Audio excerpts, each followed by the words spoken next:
We're streaming. All right, audio should be working. Video looks good. All right, hey, what's up, everybody? Today, we're taking a look at the Einstar Vega. This is my first experience with the 3D scanner. I was told I made a pretty good choice by my buddy Kyle, and I'm very excited to kind of unbox it and take a look at it with you guys today. So far, I got some fingerprints on it, but I've really only plugged it in to make sure that it had enough power for today's video. We're probably just going to stream for maybe about an hour today. Yeah, we're going to see. I'm sure there's going to be some initial setup procedure. We'll see how fast that is. These days, it seems like everything you buy, you got to get an app alongside of it. So I'm sure we're going to have to download an app on my phone, maybe set up an account quick. But being standalone, we should not need to use my laptop to set this thing up. Hopefully. I also shouldn't have to use my laptop to live monitor scans. That's funny.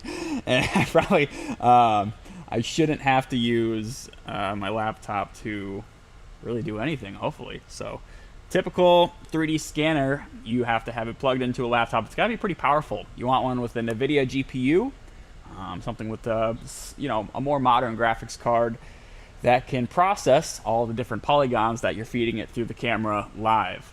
Now, the live feed to your computer is usually not too fast. From what I've seen online, a lot of times the scanning is around like 10 frames per second. So if you watched a video at 10 frames per second, it would look pretty choppy.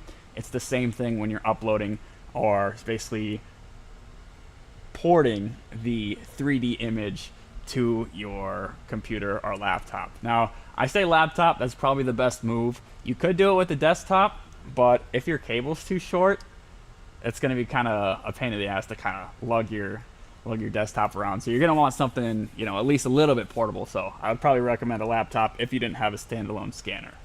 Now, as far as software, I don't have any Einstar software on my computer, but I believe that it does come with a software subscription. So if you purchase one of these, you do end up getting a free computer software with it, where you can, I believe, look at your 3D models, and I think it even has 3D editing you could do. I think they have their own, basically 3D CAD software. So we won't be taking a look at that today, but maybe tomorrow I'll show you.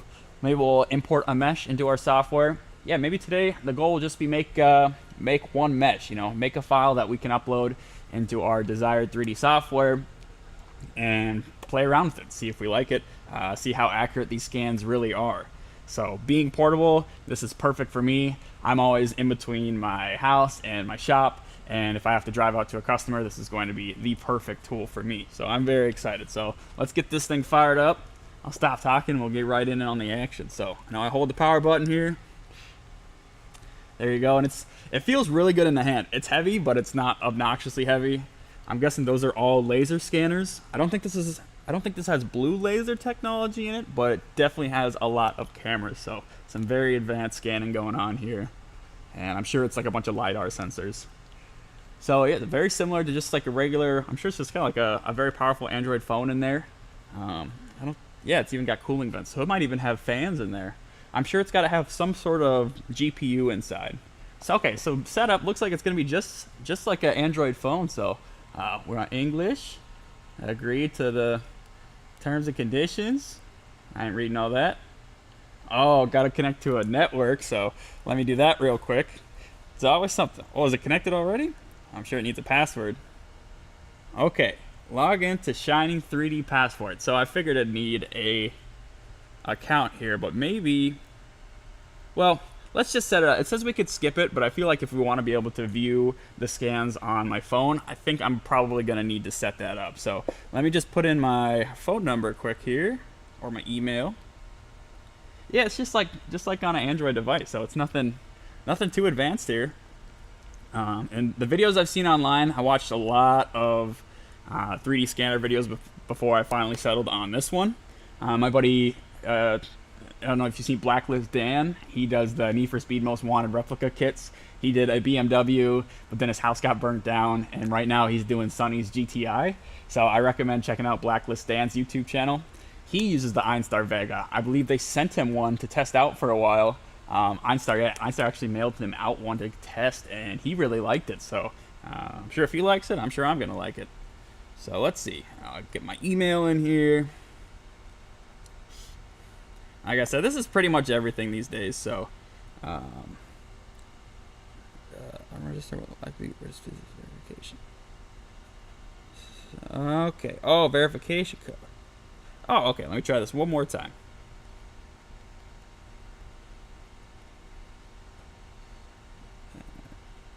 Outlook.com. And then, yeah, if you're in the chat, go ahead and ask any questions. We're experiencing this together today, so let's see.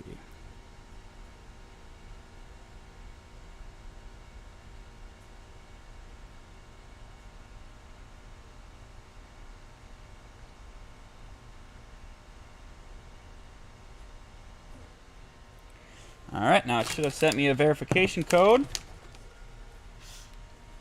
Know how it goes. I'm sure it goes straight to the spam. Hopefully we get something.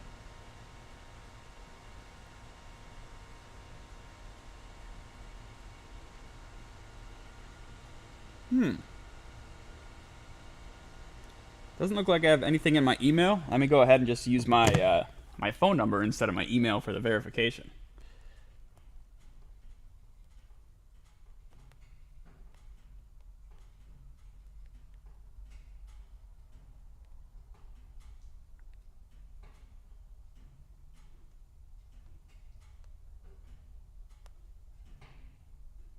There we go.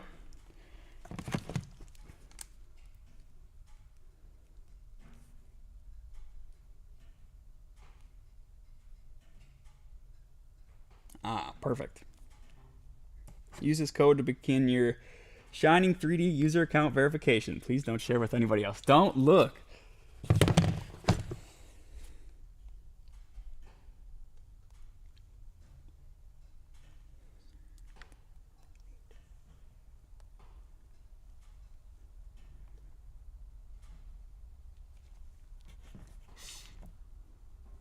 All right, I'm in. Looks like it's taking us right into the software here. All right, new version available, of course. Added USB storage mode, allowing data access without star vision after connecting to a computer via cable. Oh, okay, so if you update, you get onboard USB storage. So it looks like, yeah, maybe you could plug in and get access to some of the stored files on here through the USB-C port. So that'd be kind of slick to have. And fix some known issues that affect user experience. Well, if I'm going to give you guys the most accurate review on this product or hands-on experience with this product, I should probably do the update. So let's see.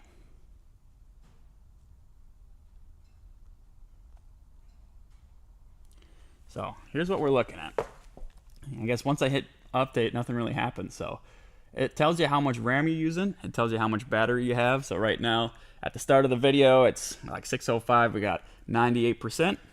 And it looks like we got a tutorial it's walking us through. So switch to fast mode for large object scale, for large scale object scanning.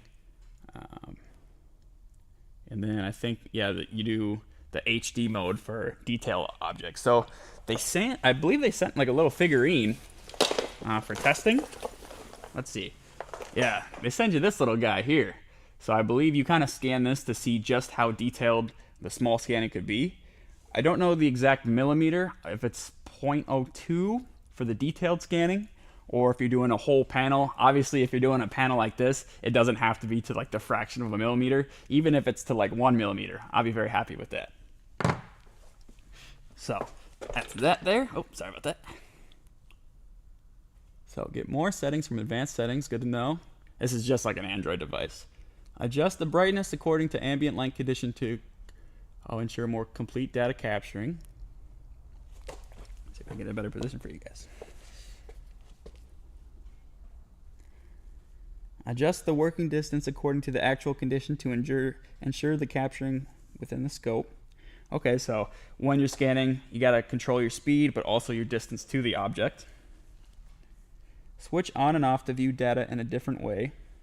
Okay, so they have a data quality indicator and a texture display. So the data quality indicator will probably let you know, like, hey man, if you kind of skipped over a section, or maybe you did kind of a shitty job scanning a section, you might want to head on over and hit that spot again. Access all your scan data in the model library. Cool. Now, I don't know if you could see the sharp scan data in the model library or if you could just see the point clouds. That'll be something we take a look at, because I know a lot of time when you're doing the preview, like when you're sitting here doing the scan of the car, you'll have a live preview on the screen, but it won't actually be as sharp as when you finally export the scan. This is just things I've heard from reviews, I guess. Okay, post-processing can be done directly after scanning. Okay, so it's so maybe, yeah, if you do the post-processing after scanning, maybe you can look at the high-resolution scans right here on the device instead of having to send them to the cloud and then download them on your phone. So that looks like everything. Let's go ahead and get started. Okay, unable to collect data. Please adjust distance or camera brightness. Perfect. All right, so that was really fast. That was like five-minute setup, so I'm very impressed with that. That was very, very fast. Okay, so unable to click. Please adjust distance or camera brightness. Okay, so it's an HD mode right now. Maybe we'll do, since we're doing a large panel, maybe we'll do fast mode, or maybe yeah. I guess we'll see. Let's do. I guess we could scan my mirror there. That would be a good one to scan. So that's a good mix of shiny surface and a matte surface.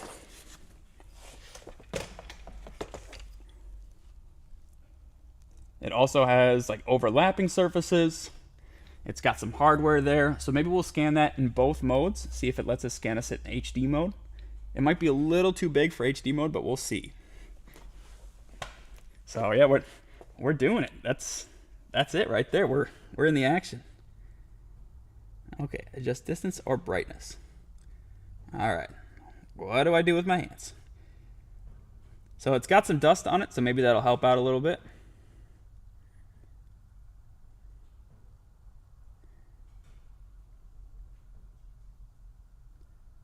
Okay, so it's very, okay, here we go. Yeah, with the shiny object, it seems like it's a little confused. I see I'm picking up on a little bit of the carbon here. Too far, please get closer.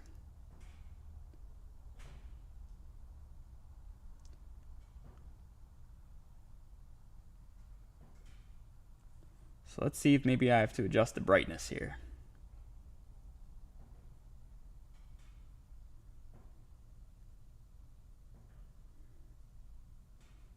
Seems to help a little bit. Okay, there we go. Oh, and then being a mirrored surface, I wonder how that's going to scan. I wonder if it's going to struggle with that a little bit.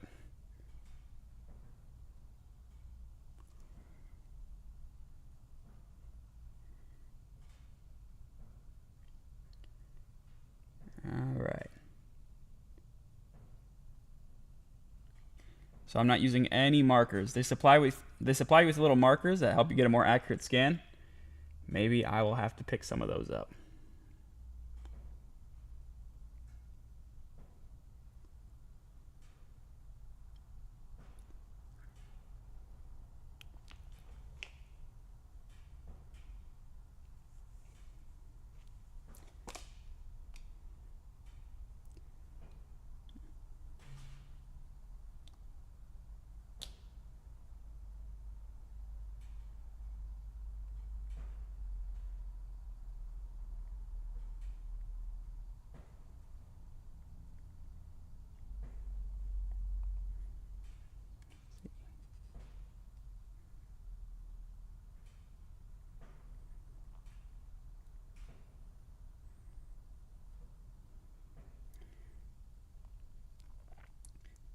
Yeah, this scan's got pretty much everything. It's got a lot of different textures and different features to really challenge the scanner.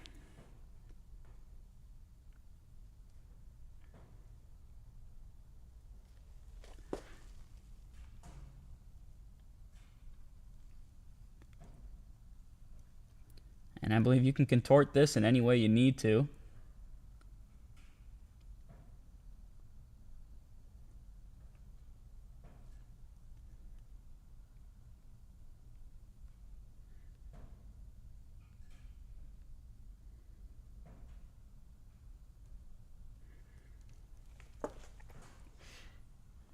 I suppose the little bolt holes, they'll kind of act as a good marker for us, I guess. So let's see if we can scan this. So it says we're currently scanning about 13 frames per second.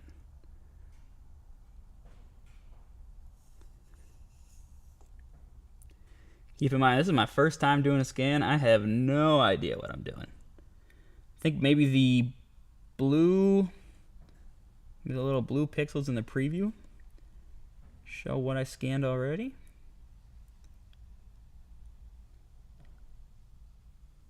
Should I get the tip there? Oh, this is crazy. Definitely, okay, so it definitely has kept track of where the mounting hardware is. That's good.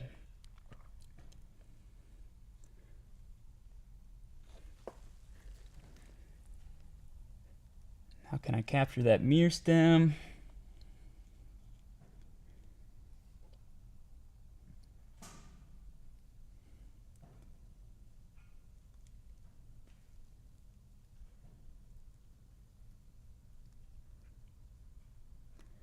And I got this play button here. Maybe I should have hit that first.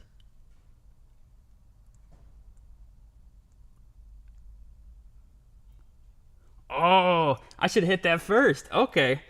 That's why it looked a little strange. So I should have hit that play button first. So now we're scanning.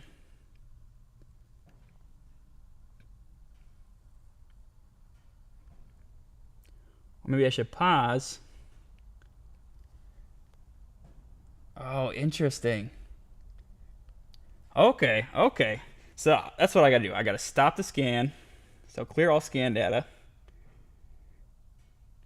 And then I hit the play button when I'm ready to start scanning. So let me get the camera a little closer for you guys, so you can maybe get an idea of what I'm doing here. So we'll start down here. We'll try to find a happy medium. So it says here's a good spot to start scanning. We'll start right at the APR logo. Then I hit play, hold steady.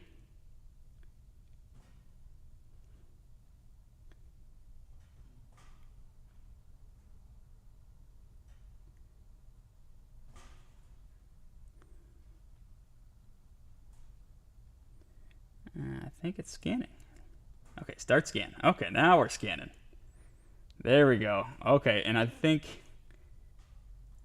tracking lost. Please make sure back to scanned area.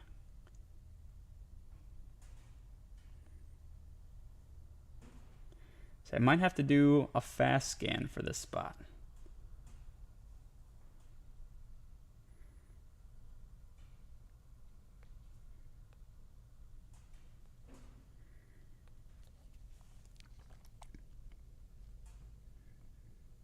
Oh, and okay. So here it wants to do the software update finally. So it might have been thinking about that in the background.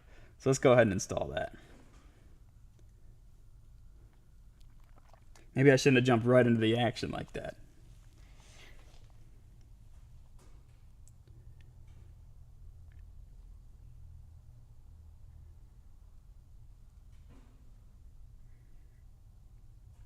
Oh, is it a whole?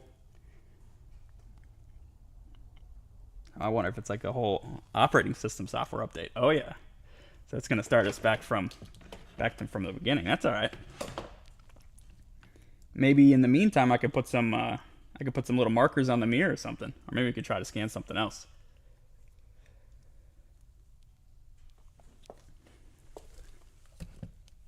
They ship these markers along with it. So in the package here,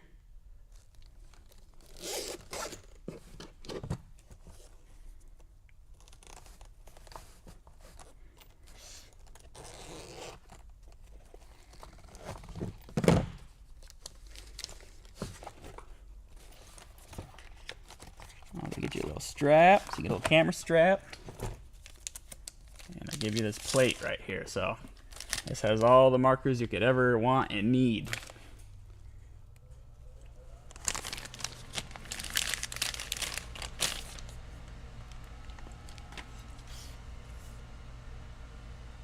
Or is this just the calibration plate? You know, I think this is just the calibration plate. So I don't even know if you can. I don't know if you're supposed to take the markers off this. Maybe they don't. Maybe they don't ship it with markers. I thought they did.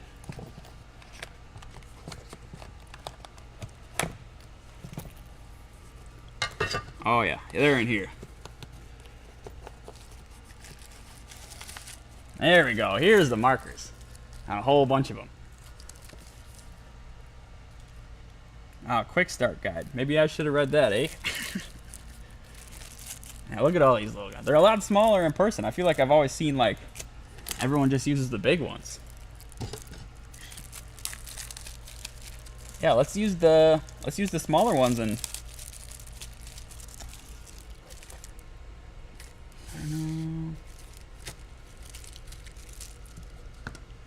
I know for scanning the detailed objects, I think it's just for maybe that's just best left for little guys like this.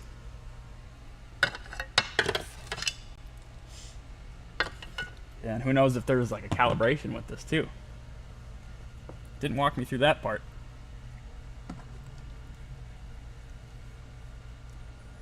Alright, so we're booting back up again. Update success. It's getting a little warm in my hands now. Make sure all the cameras and stuff are clean.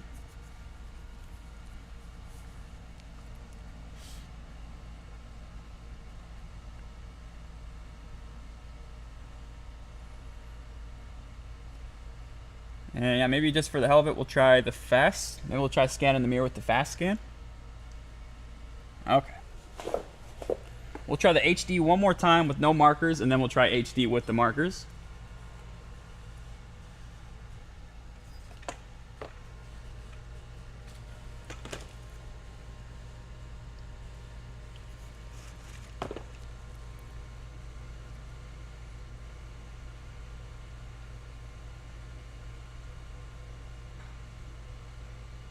Oh, okay, so we have this little indicator in the corner that says recalibrate. So maybe we should recalibrate. So I'll hit that. Calibration code. Scan QR code to identify. Alright, let's try that out. That might be our issue.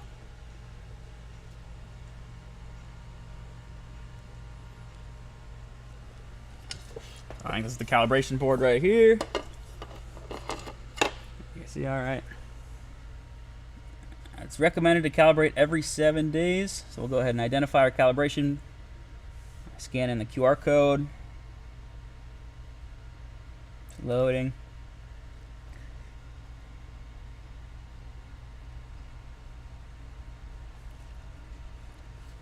Okay, here we go.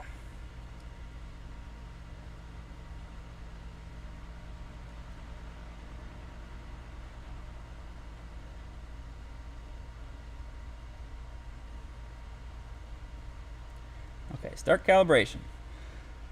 Please place the calibration board on a flat surface as shown and prepare the bracket for use. Okay, I think that's this bracket right here.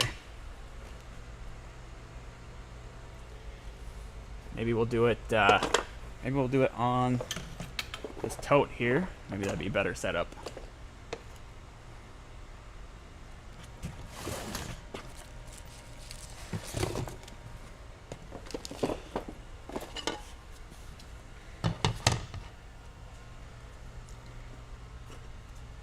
Make sure both sides of the calibration boards are clean and no scratches. Alright.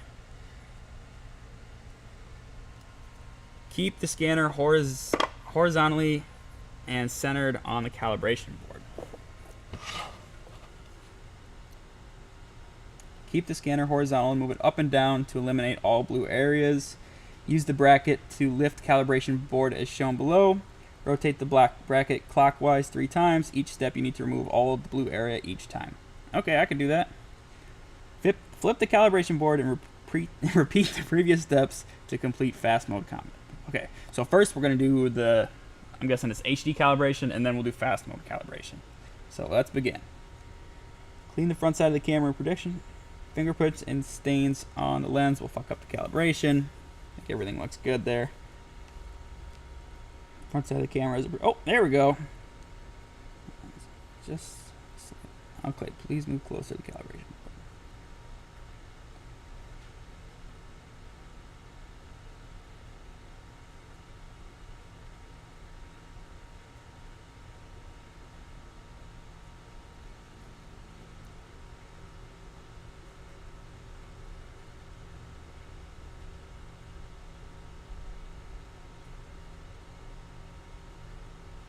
Use the bracket to lift the calibration board for a certain angle. All right.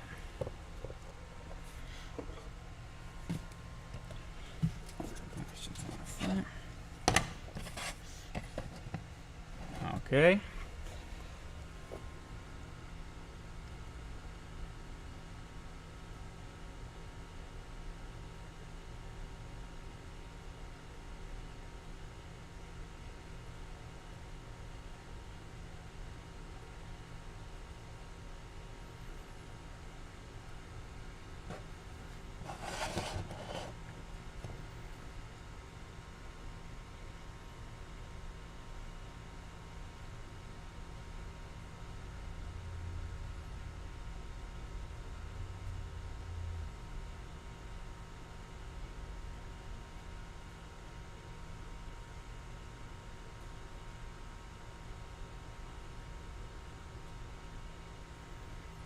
Alright, now I think it wants it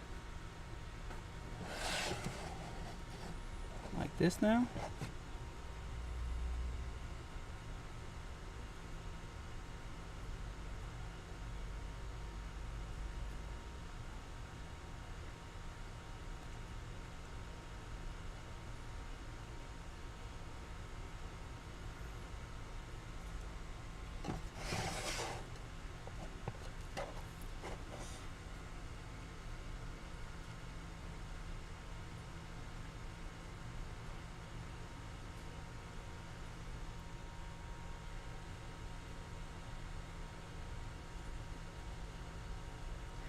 Alright, please turn the board over and lay it flat. Make sure the distance between the scanner and the hand and the board could be at least 70 centimeters.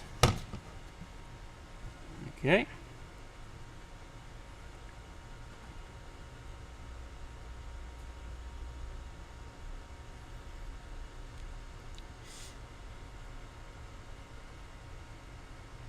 So power is down to 83% now. Okay.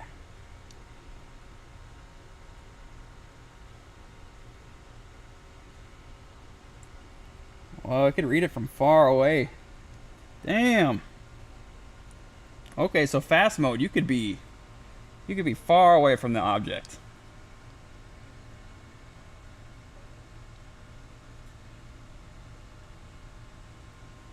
Okay, and I gotta use the bracket again.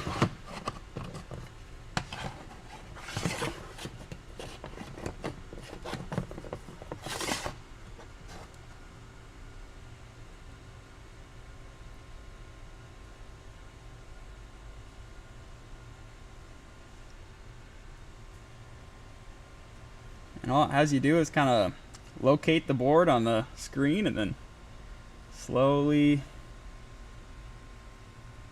move away from it.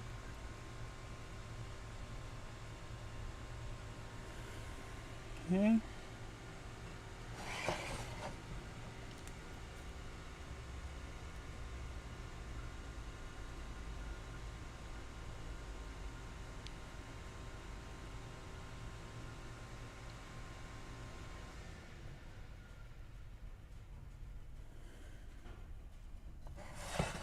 One more like this.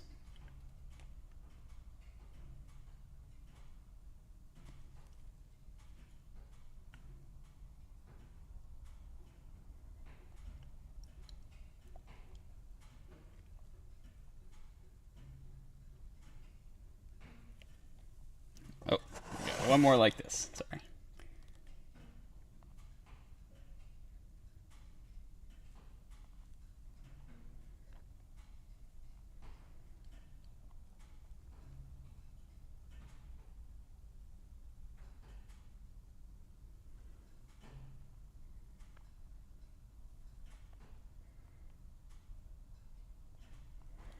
All right, generating calibration result.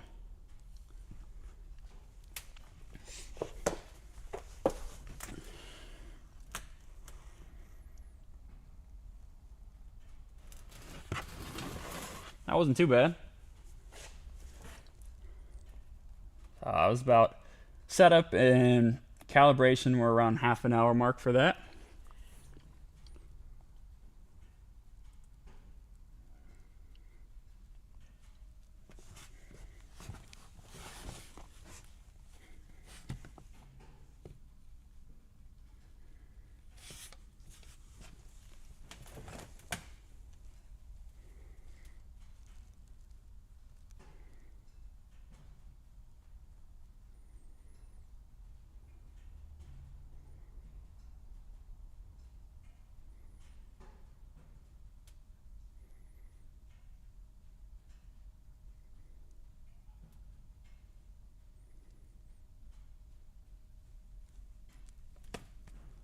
75%. This is one of the faster scanners too. I know sometimes after you're done scanning, just for the post-processing, sometimes, oh, calibration successful. Perfect. Okay. Apply the calibration result. Scanner will reboot after application succeeds. Okay, so it's applying the result, and then it's going to reboot the scanner one more time, I guess.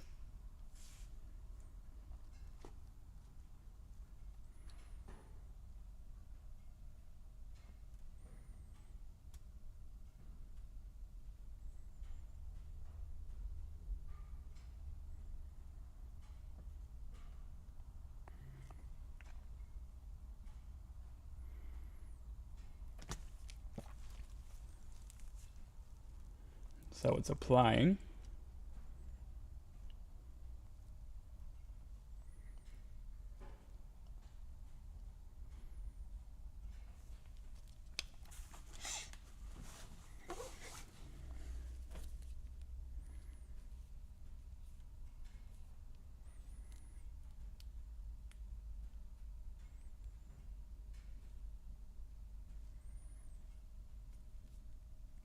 Now it's rebooting. Just going to double check, make sure the stream's working.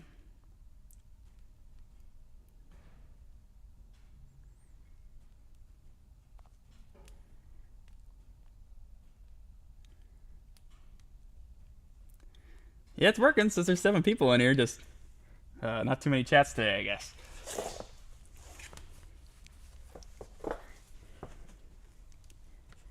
So it's doing its whole reboot there.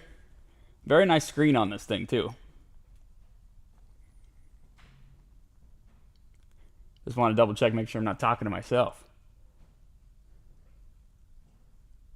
And the boot up time's pretty fast too.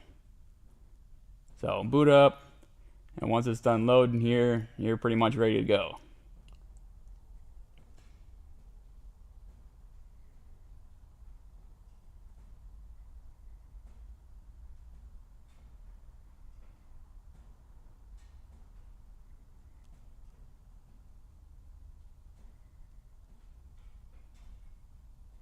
All right. All right, so I think, yeah, maybe we'll try scanning the mirror again, or maybe, I mean, so far this whole series has been about just this one fender, so maybe we'll try scanning the fender. Maybe I'll go ahead. Well, we're doing HD, so yeah, so we'll try to scan the mirror one more time on HD. If that doesn't pan out, then we'll go ahead and put some stickers on the fender and go ahead and try to scan that. But I think this is going to work a-okay. Maybe I'll just put a couple small stickers on there. Why not? It is part of the process. I think he definitely recommends that you got them on there. And being that this is such a glossy reflective surface, that's probably not helping us out too much, but I'll just stick a couple on there randomly.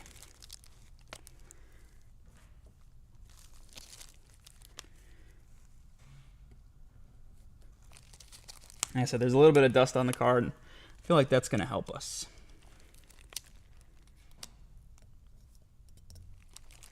And I think we're definitely going to need some on the mirror lens itself. I feel like that's probably going to have a pretty difficult time scanning that, but I've seen people scan cars with paint that's a mirror finish, so who knows. We'll put 3 on there. Put one right there. And then we'll put one in the corner here. And hopefully that's enough for the HD scan. Like I said, if HD scan might just be for people who want to scan like action figures and stuff, like stuff that's literally like this big. Like if you were scanning this, you'd use the HD scan function. If you're gonna scan a fender, you'd use the fast function. But I feel like this is kind of somewhere in between, so I want to find out what is ideal for something around this size. Something kind of like the size of like a basketball or something, you know? Okay. So I'll make sure it's reading here.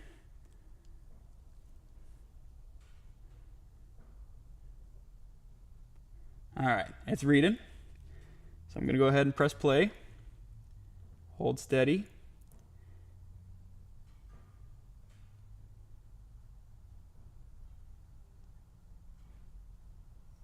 Start scan. Okay. Oh, okay. So I might have. So you got to hold steady until it's ready to start the scan. So I started moving too soon. Too soon, Junior. So this is all the scan data I got. Just this little chunk. Just this little chunk right here. Just these little cloud points. So I don't even know what this is. So we're going to go ahead and try this one more time. Actually, no, we're going to try it as many times as it takes. What am I saying? So we'll clear that scan data. All right. So since we're too far, we're going to get a little closer.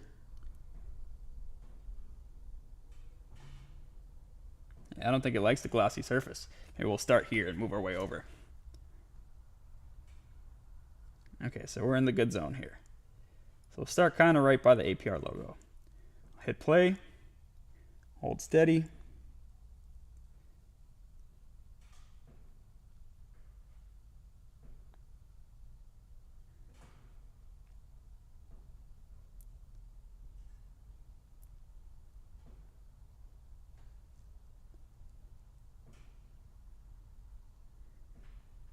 I'm holding steady.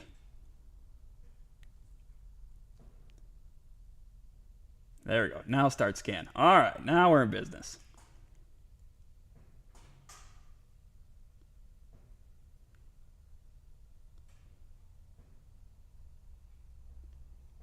So I was getting a little close there.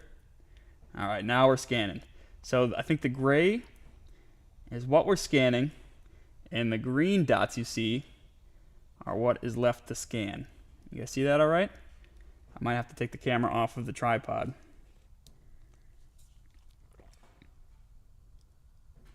So here it says tracking lost. I might have to take the camera off the tripod and just try to one-hand this. So let me carefully do that. Whoop! Ooh, that was close. All right, we're good. All right, I just want to make sure I get this lined up with you guys. All right. So tracking lost. I got to move a little closer. Move my laptop a little closer. I only got 2 hands, guys.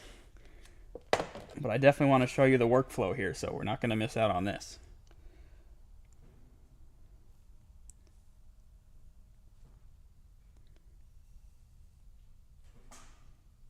So we lost tracking right around here, I believe.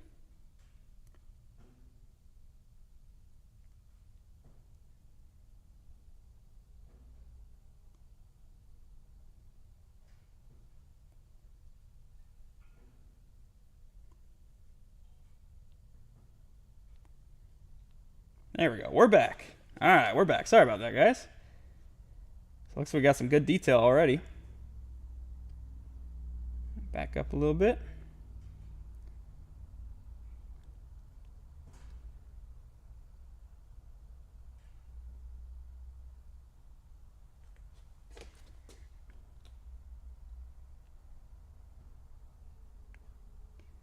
If I can get, I kind of got it all out of whack here. Seemed to like it when we got back in that corner. Okay. Now we're back.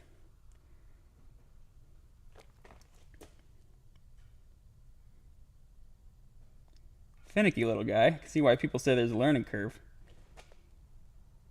You got to pan around the object, but at the same time... Okay, so I'm a little too close. I'm like watching my laptop screen while watching the Einstar screen while trying to keep the camera in the right position. Okay, so I lost it again.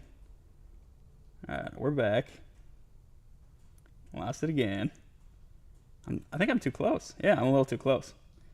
So I'll try to stay right about here. See if we can kind of get under the mirror a little bit. Yeah.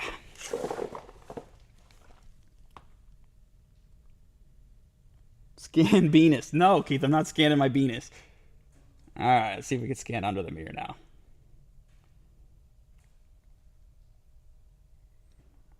From what I'm seeing so far, from what it has scanned so far, it looks pretty damn good.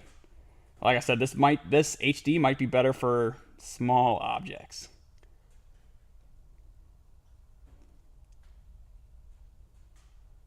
All right, too close.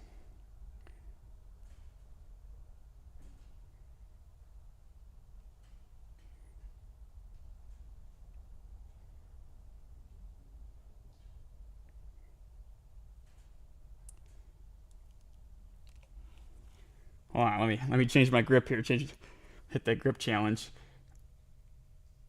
There we go. So it likes to recover the scan right over here. Has no problem scanning the body of the car.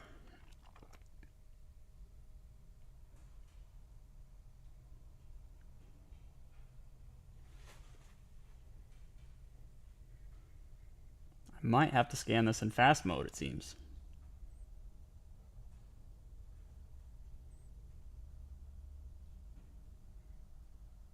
Alright. Can I go a little farther this time?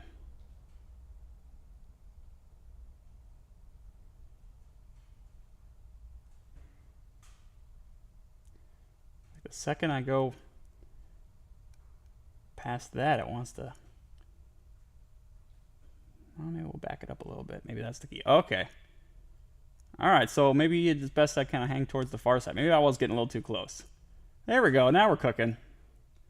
I was getting a little too close. So air towards the far side seems to be the move. When did you get those mirrors? A while back, probably like about a year ago, a couple years ago. Okay, so I'll go back to the scanned area. Keep it far. Slowly pan. Don't go too fast. I'll see if I can get that edge. Trying to get right around the corner here. Gotta get some of those details. Oh, I'm getting too close. We're gonna back it up a little bit. Alright, come on. Try to pick up some of those details on that edge. See where we're at, guys? Oh, where did I get these mirrors? Oh, man. I don't remember exactly. Was it? It might have been jhpusa.com? Alright, see if I can start getting that bracket there. I gotta go back to scanned area.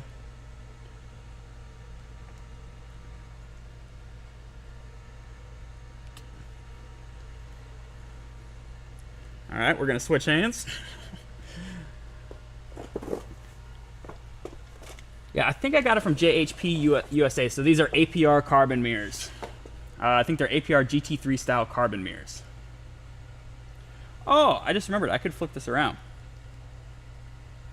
There we go. That'll make it a lot easier. Now we're cooking. All right, here we go.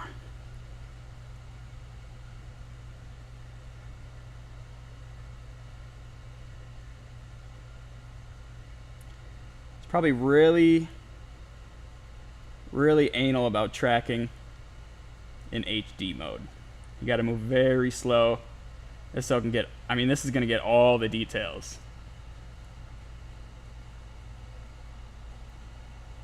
So maybe if I was scanning like an interior component, I'd use this feature.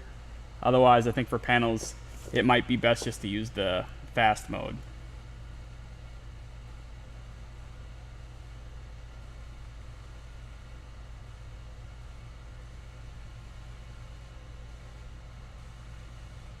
But it's nice. It kind of guides you along. I'm glad it does that instead of just saying like, you know, letting you do the scan and then coming up with a failed scan. I'm glad it just lets you know at least so you don't get messed up. Yeah, it looks like we got a lot of details captured there for sure. And this is just the preview. Like I said, when you export the scan, it looks really nice. Get a little closer here. I want to see if we can actually get to the point where you can see the mirror. Alright, tracking last.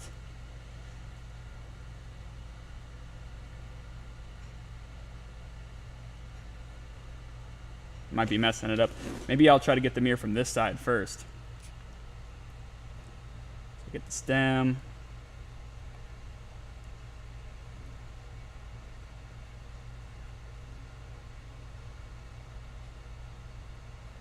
There we go. I'm starting to get a little bit of the stem.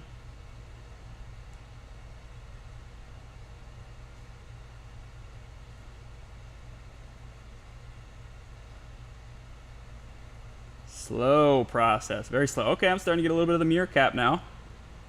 I wonder if we'll be able to see the carbon weave pattern. So it's got that glossy epoxy on there, you know. I figured that was going to be a little bit of a challenge. All right, back to scanned area. I'm back. Okay, we're getting a little bit of the mirror cap in there now. Sorry, okay, let me get a little closer. The exposure is going to be a little whack on the camera. I know I'm shaking a bit. Slowly. Got to kind of walk around. I think that's the best move. You got to kind of... Not only do you have to pivot the camera, but you have to be able to kind of walk around your object. Alright, we back.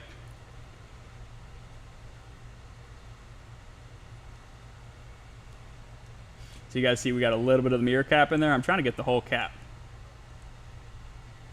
And I've got some markers on there, so that should help with the reflective glossy surface.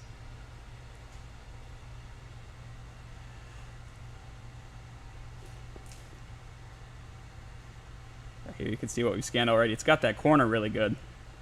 Keep coming back to that. Alright, I'm slowly panning over this time. We're going to try our best. Go up a little bit. I said if I had two hands right now, this would be a hell of a lot easier.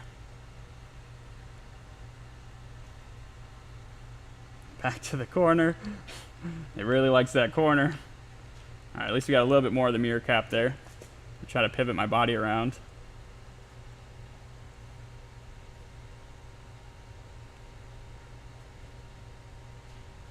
Alright, come on. Give me some more of that mirror cap.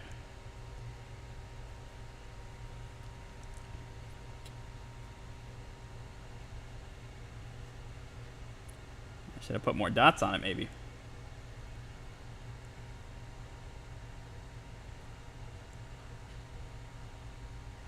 Okay, gotta get a little closer, I guess.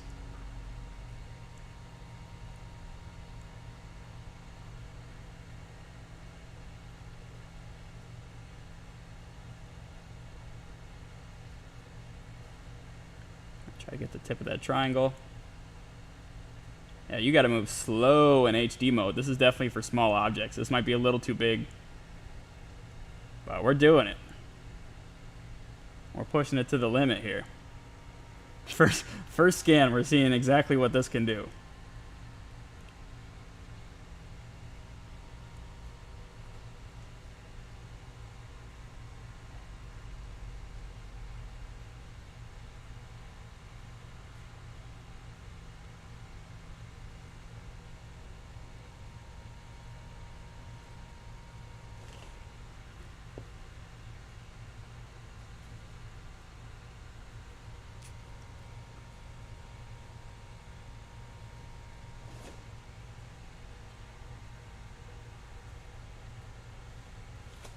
Let me step over my cable here.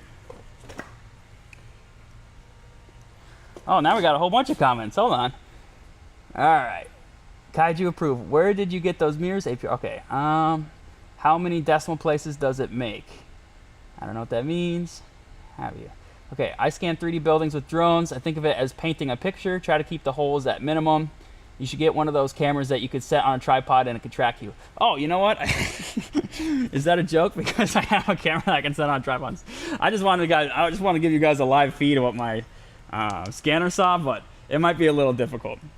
I can't really orientate everything at once. Maybe I could track the. Maybe I could see if I could track the scanner itself. Very smart there, Ethan. Very smart. Put that thing on a gimbal, yeah.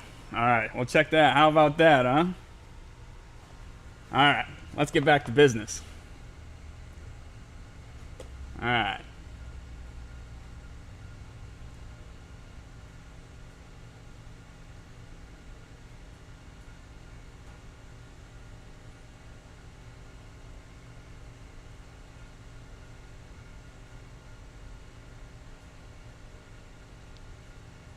It's tricky because it's like this is farther away than the mirror cap, right?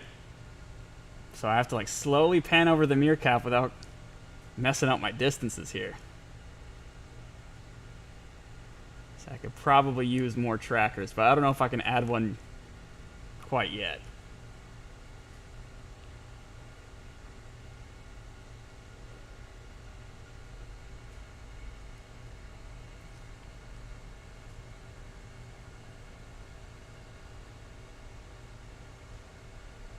I use the body of the car to kind of help stabilize me here.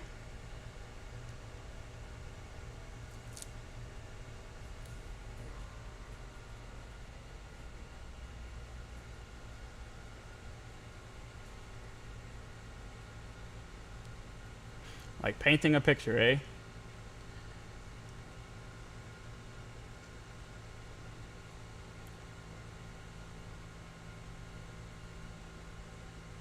Now the battery's at 62%, so it drains fast. Maybe we should mess with the... Oh, you know what? Maybe I should turn up the brightness a little bit on the camera. That might be it. Let's see. Oh, and I can pan around with my finger, too. Let's see. Let's turn up the camera on the brightness, see if that gives us a little better result.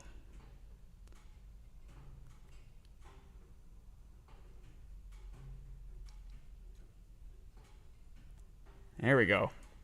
Alright, that might be it. Oh yeah. Alright, now that I turned up the brightness, we're doing a lot better now. Is it good enough where I can get that edge? There we go. Okay, much better. That's more like it. Okay. Now I wonder if I can finally get that mirror cap.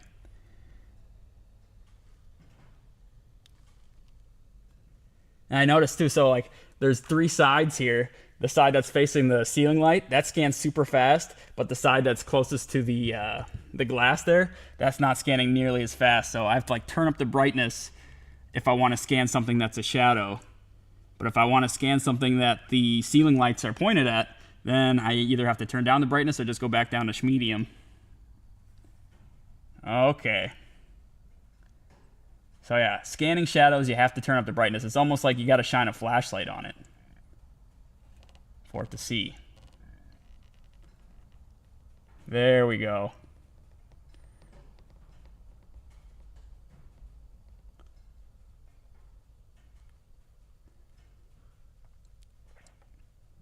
I'll show you guys what I mean here. We'll do a couple more demos.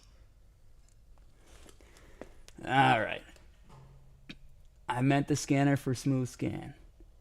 Oh yeah, put the scanner on the gimbal. I think it's all right. I've got to use some real nice scanners. Oh, you've gotten to use some real nice scanners at work? Tell me all about it.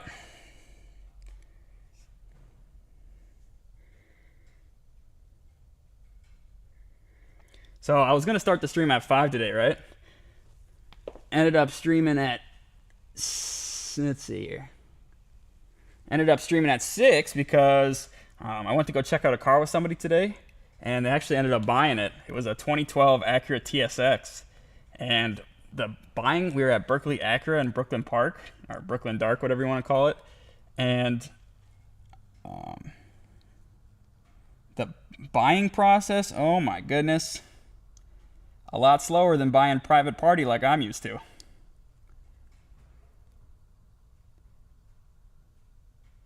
All right, my brothers, this is painful, but I want to make sure I get a good scan for you guys.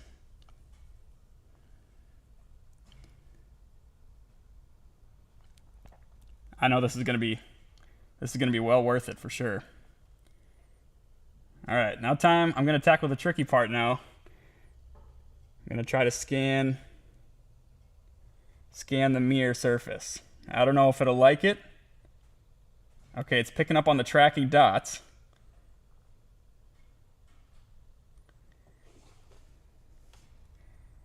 But I don't know if it's going to like the glass.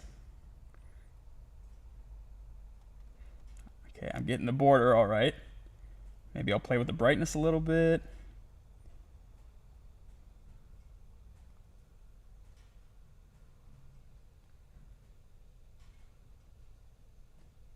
Okay, I'm getting the text on the mirror. The whole objects in the mirror are closer than they appear. I can see that. Pan on over. Tracking lost again. What is this here? Is this zoom or something? What is this? Oh, oh, okay. I could change the working distance. I want to keep that working distance open. Okay, I lost tracking again. So I got the base. I've got the base and I've got the shaft of the mirror.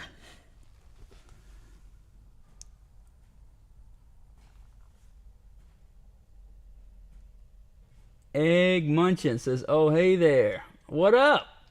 Egg Munchin. 10 views. Woo! I think our peak I think the most we've ever had at once is 12. Well, for anybody new here, I'm scanning this mirror right now, this APR carbon mirror, and I'm seeing how it holds up. I mean, I'm scanning a mirror surface. Right out the gate, I'm scanning one of the most difficult objects. It's got multiple layers. It's got different levels of reflection. I've only got like 5 or 6 reflecting, or 5 or 6 locating dots on there, so we're putting her to the test right away, and we're also scanning in HD mode, which is a mode best kept for scanning figurines. So right out the gate, we're testing it.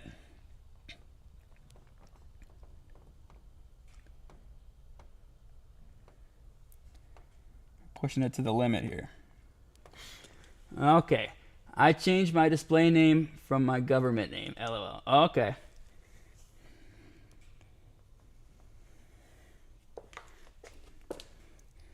So let's see, let's get back to where we tracked on this side. And with the brightness turned up, let's just see how much faster it is.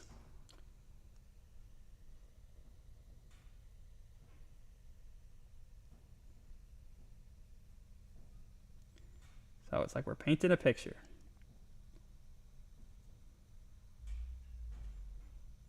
So there's the base. Work our way to the stem. And I think maybe scanning black objects too. Black objects, you want to have the camera's brightness turned up. All right, now we're capturing the stem a lot better than before.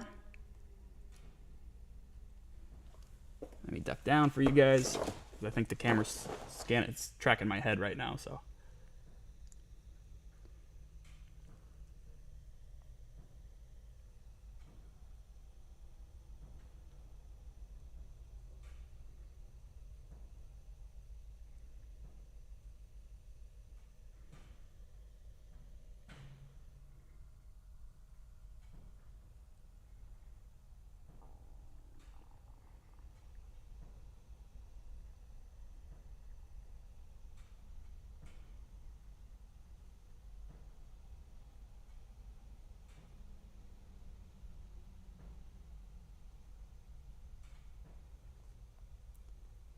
All right, here we go again. So I got the stem. We're heading towards the far side. Am I going to start getting the mirror cap now? Thank goodness, there we go. Huh. I see the distance kind of spazzing out a little bit since it's reflective. Okay, we're back. So now we can relocate on the... Okay, so since we're close to the mirror, closer to the mirror than the base of the car, we got to back it up a little bit.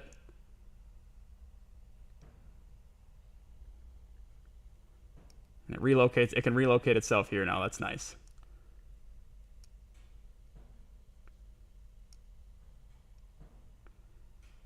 Okay. So I bet you if I get one of those locating dots on the top of the mirror, that'll help out.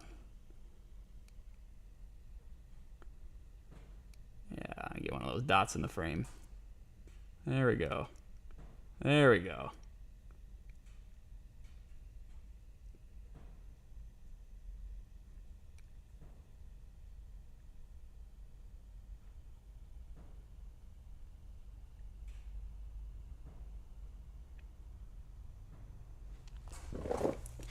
So this is what we got so far.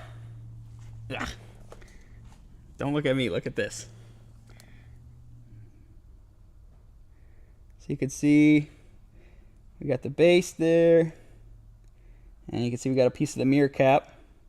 So we're doing it. Were you Andy? Yeah, I don't know what your original name was. Let me get back on my head here.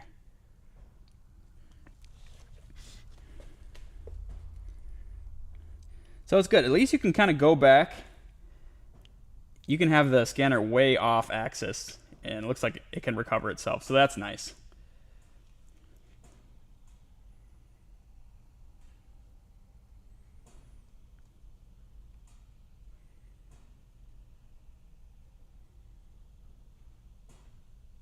And we're using 24% of the RAM here. And with as many times as we went over this, I don't know if that's going to help with the scan or if that's going to cause like cloudiness with the scan. There's only one way to find out, and that's to export the scan and see what we come up with.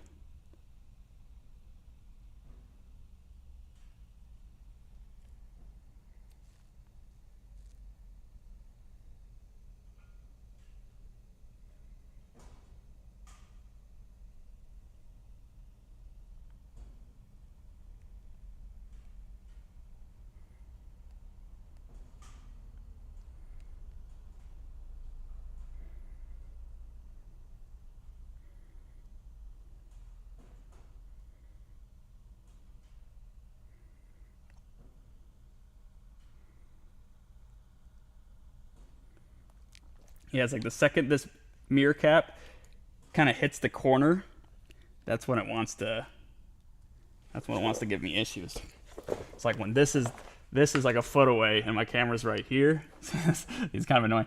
Then this hits right on the very edge of the lens and it's like, wait, hold on, you're way too close. All right, what's the recommended amount of dedicated WAM? I don't know how much this has actually. I am just gonna I'll lock the camera for now. Just until I get the scan done, then we'll get it back on for you guys.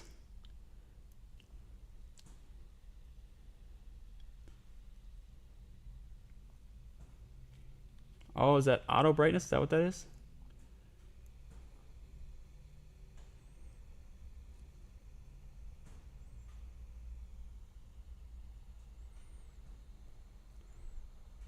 Oh, you can pause and get back to it. Okay.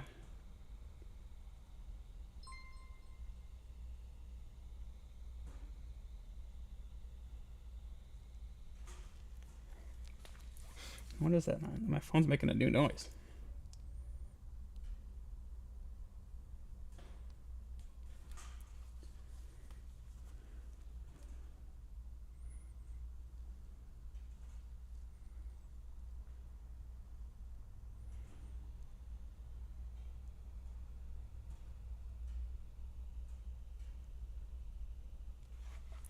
Maybe I'll try to scan more around the perimeter here. That might help.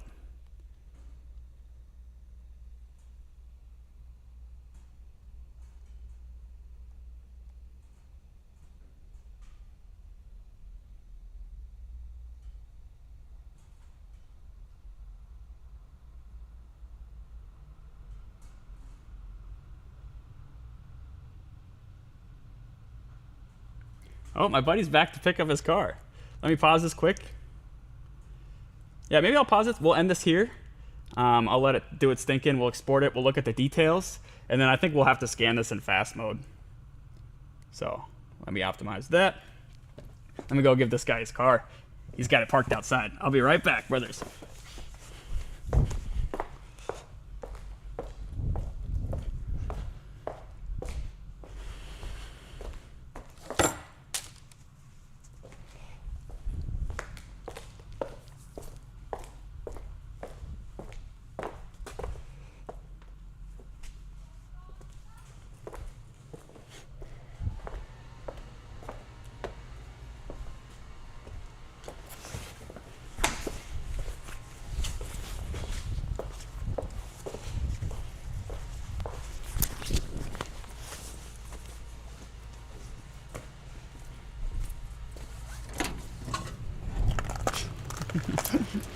Welcome back. I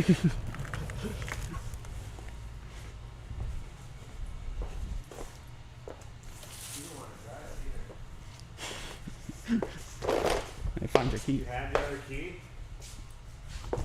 Do I have the other key? Maybe. Yeah, cause I left the key with you, right? Or no? I have one key.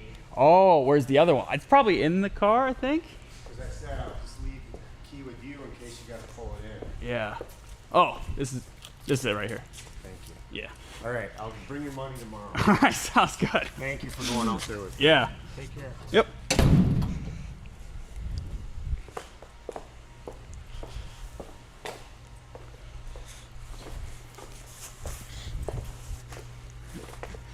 All right, we're back.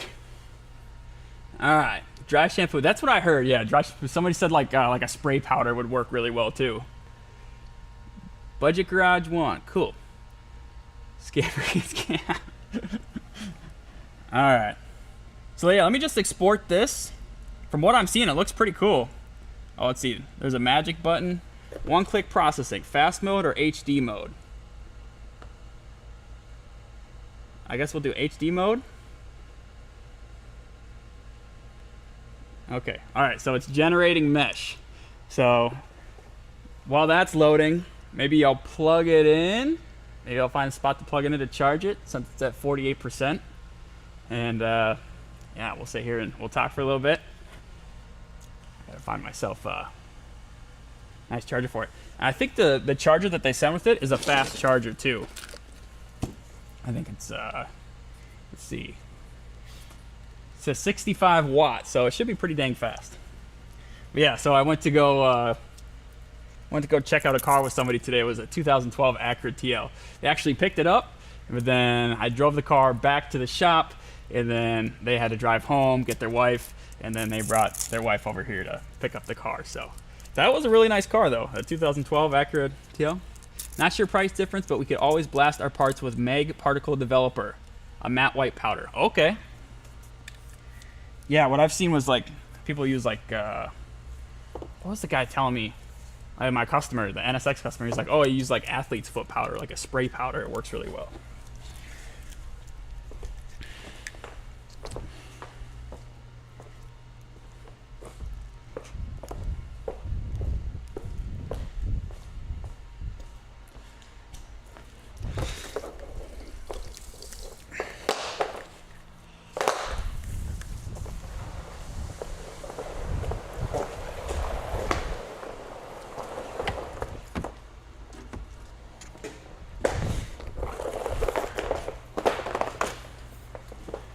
That's why I was hoping the dust on... It's got a little bit of dust. I was hoping the dust on the mirror would help us out a little bit. But I don't know if it does. If it does. Alright. We're plugged in.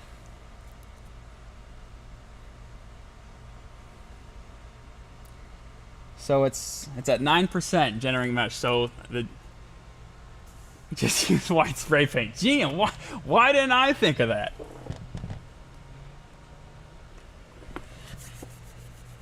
So yeah, probably shouldn't have tested it out like with all those extremes, but yeah.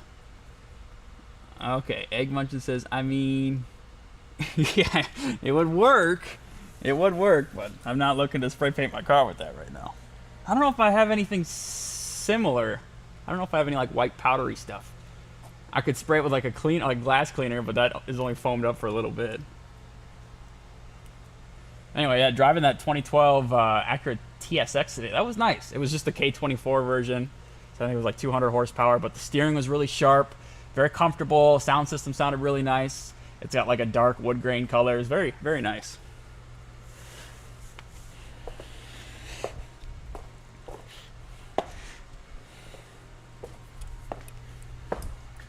I got myself a Sprite here. And the thing is, this, I don't have a bathroom in this shop. There's one in like an office area that's like about 500 feet away. I've got to walk outside. So anytime I grab a can to drink out of, I got to make sure there's no piss in it. You know what I mean? All right, we're at 13%. So yeah, what do you think? Should we scan the, try to scan the mirror again in fast mode, or do you think we should maybe try to scan the fender? Maybe in this time we'll prep the fender with a bunch of markers, and then we'll give that a go. It would be nice for me to be able to take that home. Oh, and we still got the red tape on there. We can get the red tape off. Start storing empty bottles. Yeah, I have.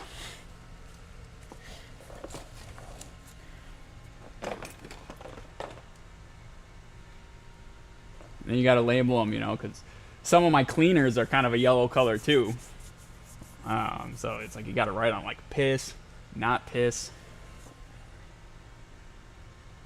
There we go. Yeah, I suppose I don't need this tape on my car anymore. We made our first prototype already. So yeah, I was thinking about using, I mean, kind of the original plan was to use this as a plug, and I still can. Yeah, there's a little through in the wrist. I might trim this up. I don't think I am going to use this portion here. I think I'm going to cut this out, so then when you put it on the car, you can still use your factory molding piece. So I probably will cut this portion out here. But yeah, I think I still will use this to make my first mold, because I want to show the process of making a fiberglass part, then making a fiberglass mold off of the fiberglass part.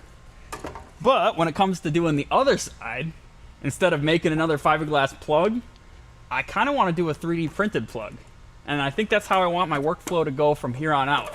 I don't know if you guys have any input on that, or if you've done that at work, Ethan, or if anybody watching has done that for fun. But yeah, it would just have to be a nice solid part. It'd have to be at least, if this was plastic and I wanted it just as rigid, it would probably have to be at least 4 millimeters thick. It'd go through a lot of filament, probably like $100 in filament to make something like this.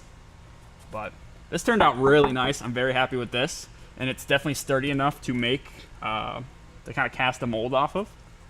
So people cast molds off of flimsier stuff than this, but if you want to make sure it really keeps its shape, you want to make sure you got something solid to make your mold off of.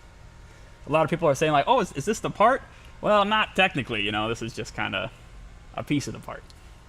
I could scan this and then print this, but all this really is just the fender. So I don't even know if it's worth it. I might as well just scan the fender and then just build off of that and then print that. But I could scan this. For sure. And yeah, I don't know if you guys have seen, some of you might have seen, I've been using plasticity, and that's been my 3D modeling software of choice, and so far I really like it. Definitely a bit of a learning curve, but at this point I've used Blender, I've used SolidWorks, I've used Fusion 360, and plasticity. It's different. It's definitely different. I forgot the fancy name for it, but there's a fancy name for the type of surface modeling it is. It's like X-NURBS or something like that. Is that what it is? X something? It's a different name. 'Cause it's a much different workflow than using Blender, that's for sure. And it's a much different workflow than using Fusion 360 and SolidWorks, that's for sure. Or those are more like math-based, I'd say. And it's always nice to see that the tape hasn't peeled off my paint. So yeah, I think I mentioned it before, but my first paint job I had on this car, we just did it at one of my coworkers' garages when we sprayed it gray for the first time. If you put tape on that paint, I did like a really bad job prepping it. I just did a quick scuff, you know. If you put tape on that paint and ripped it off, the paint would come right with it, and then underneath it'd be like, oh, there's that green paint again. But this, we did a really good job scuffing it. Then we used the high quality primer, and then we sprayed the paint within the recommended window. So I'm very confident I can put whatever sticky stuff I want on here. And just like an OEM finish, it just comes right off and doesn't take my paint with it, which is really nice. I say that now, watch it come with my paint here. But you can't say that about all OEM paints. If you guys know that, like the Chevy white paint, and I think even some Toyota white paints, for some reason that has a really hard time sticking to stuff. And I've seen that stuff peel like nothing. I think if I get a top layer here, I should be able to pull it all off in one mighty chunk.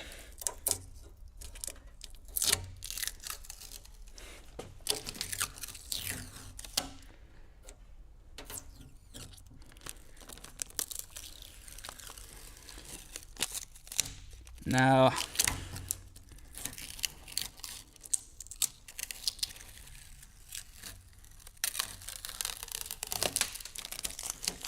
we can get this piece going too. All right, scans at 58%.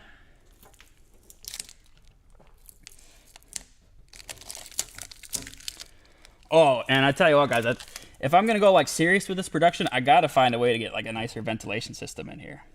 I might be moving to the shop right next door, actually, because he's moving into a shop right across the way. And he actually has a bathroom, he has running water, he's got a mezzanine and a designated office space, and boy, would that be nice. Oh, man. Oh, that's just more residue. I'm definitely going to have to rebuff this fender when I'm done here. I scratched the shit out of it. But I can always paint it again if I scratch it too bad, but it'll buff out. Yeah, it's the thrill of the risk. It really is. Is it necessary? No. Is it necessary for me to drink my own urine? No, but I do it anyway because it's sterile and I love the taste.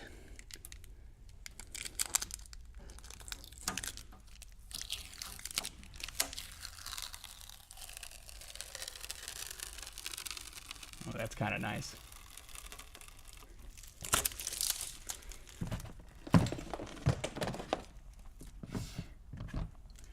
All right, the scanner. Oh, is it? Is the scanner, is it done? I think it might be done.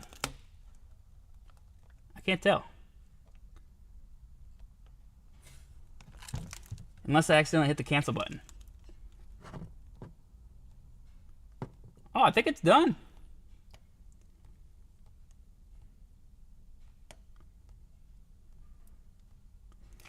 All right, well, hold on. Let's see here.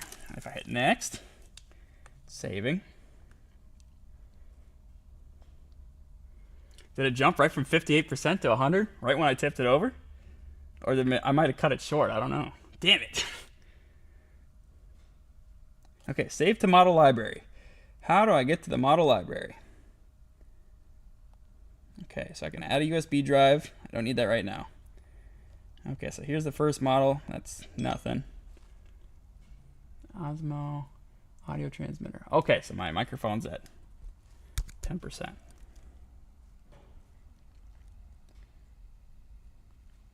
All right, so let's look at the first mesh we ever made here.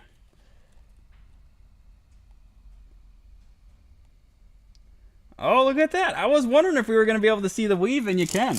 And it definitely picked up on the dust particles. Like I said, it could have done a better job if maybe we just scanned one area, we used some more markers, and it wasn't so dusty. You can kind of see some of the ripples from the dust. But overall, it looks pretty damn good. Let's check this out.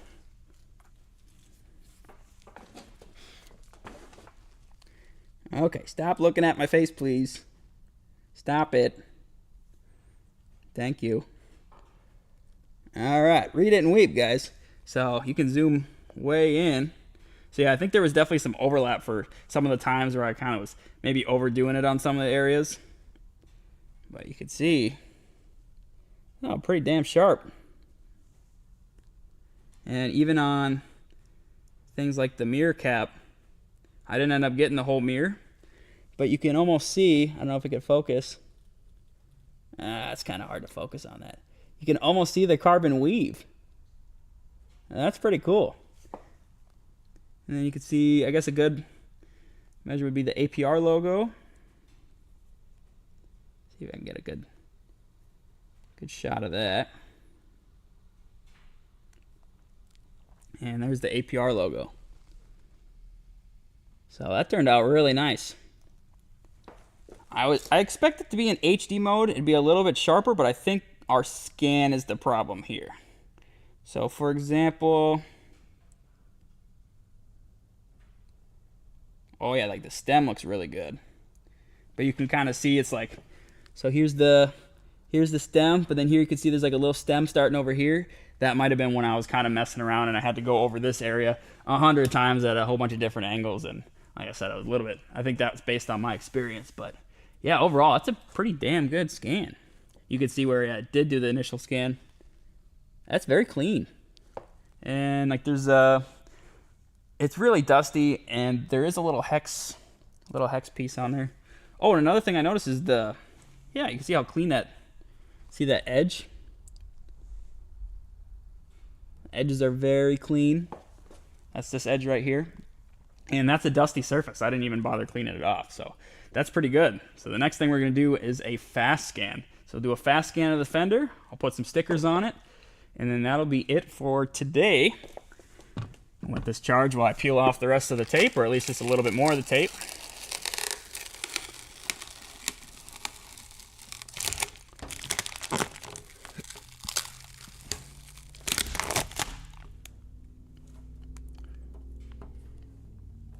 And then in the plasticity software, I'm not sure if I can edit the mesh in plasticity or if I'll have to edit the mesh in Blender and then clean it up in plasticity. I'm not sure. We'll find out. I did buy the studio version of plasticity, which has like a couple more features that I have not yet explored. So we will see.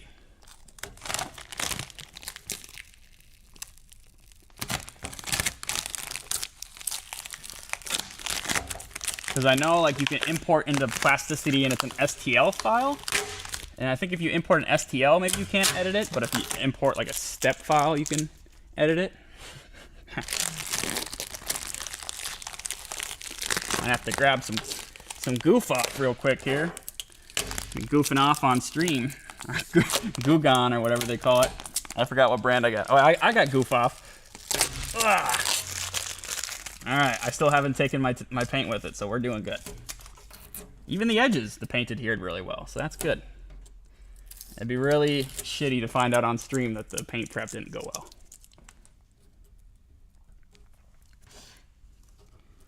Maybe since we're just kind of dicking around today, maybe I will scan it in fast mode. Maybe I'll leave a little bit of the tape on, leave a little bit of the residue on, and we'll be able to see if in fast mode it can still pick up on details like a little bit of dust here, a piece of tape here. See if it can kind of look past that or capture some of that detail. That'd be really cool.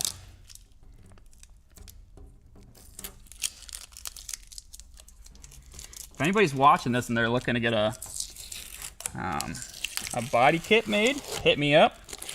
I just want to let you know though, I've had a lot of people contact me already and they've been wanting like a complete body kit for their car and they want them for like $500.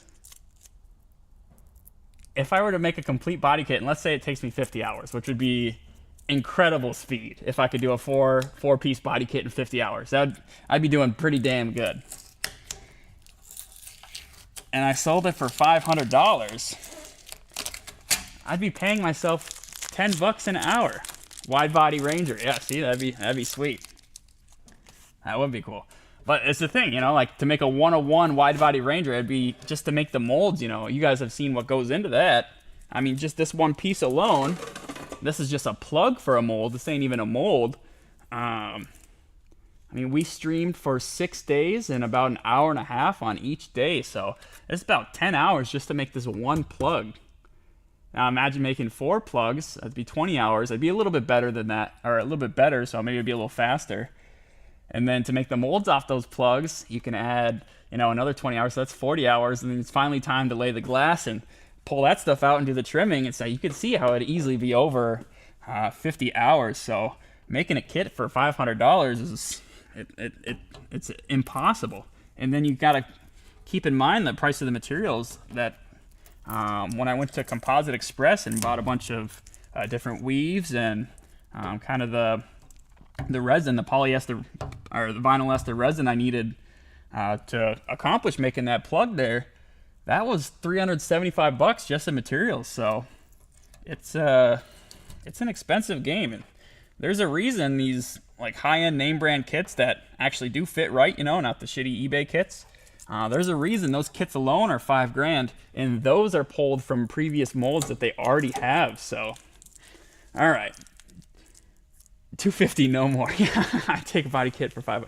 Yeah, dude, I'd take if a decent fitting body kit was $500, I'm sure they would just offer them from the factory or offer them at the dealership. Like, oh, would you like this body kit add-on? It's only $500. But no, you can get like sometimes they'll give you like a ducktail spoiler add-on and they charge you $2,500 for it.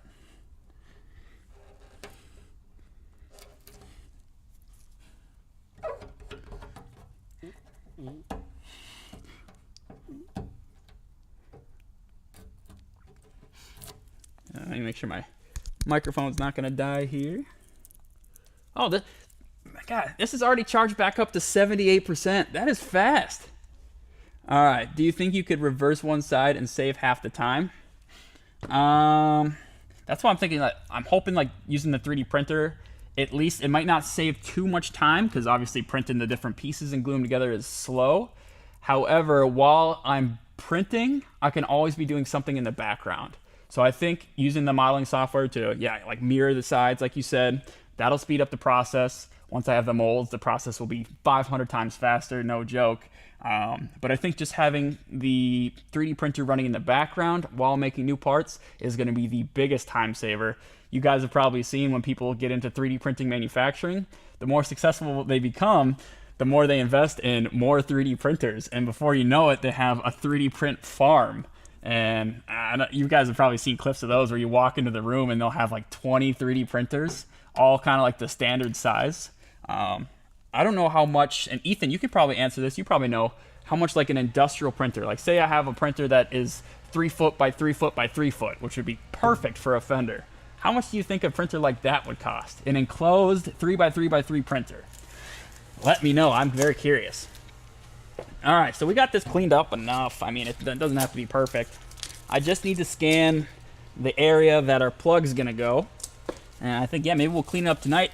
Or if you guys would be interested, maybe tomorrow we'll clean it up on, maybe I'll mess around on stream. Maybe we'll play around with the 3D modeling software on stream. That shouldn't be too hard. If you can stream a video game, you could stream yourself dicking around with the modeling software. Oh yeah, and then buy industrial coolers to cool the 3D printing room. Yeah, straight up. It's just like, it's like the data centers, like the AI data centers, you know? All right. I hear a lot of people bitching about using these, because some scanners, like the new blue laser scanners, don't require these. I just think it's annoying, but I don't really think it's that big of a deal. So we got some tape residue on the fender. That should help out a little bit. I'm just gonna kind of scatter these around, just like I've seen other people do online. I don't know if there's a method to this. I'm just copying what I've seen on the internet. And then we'll take a look. We'll export this. This doesn't have to be super high resolution. I think I want to kind of keep the markers by, close to the details.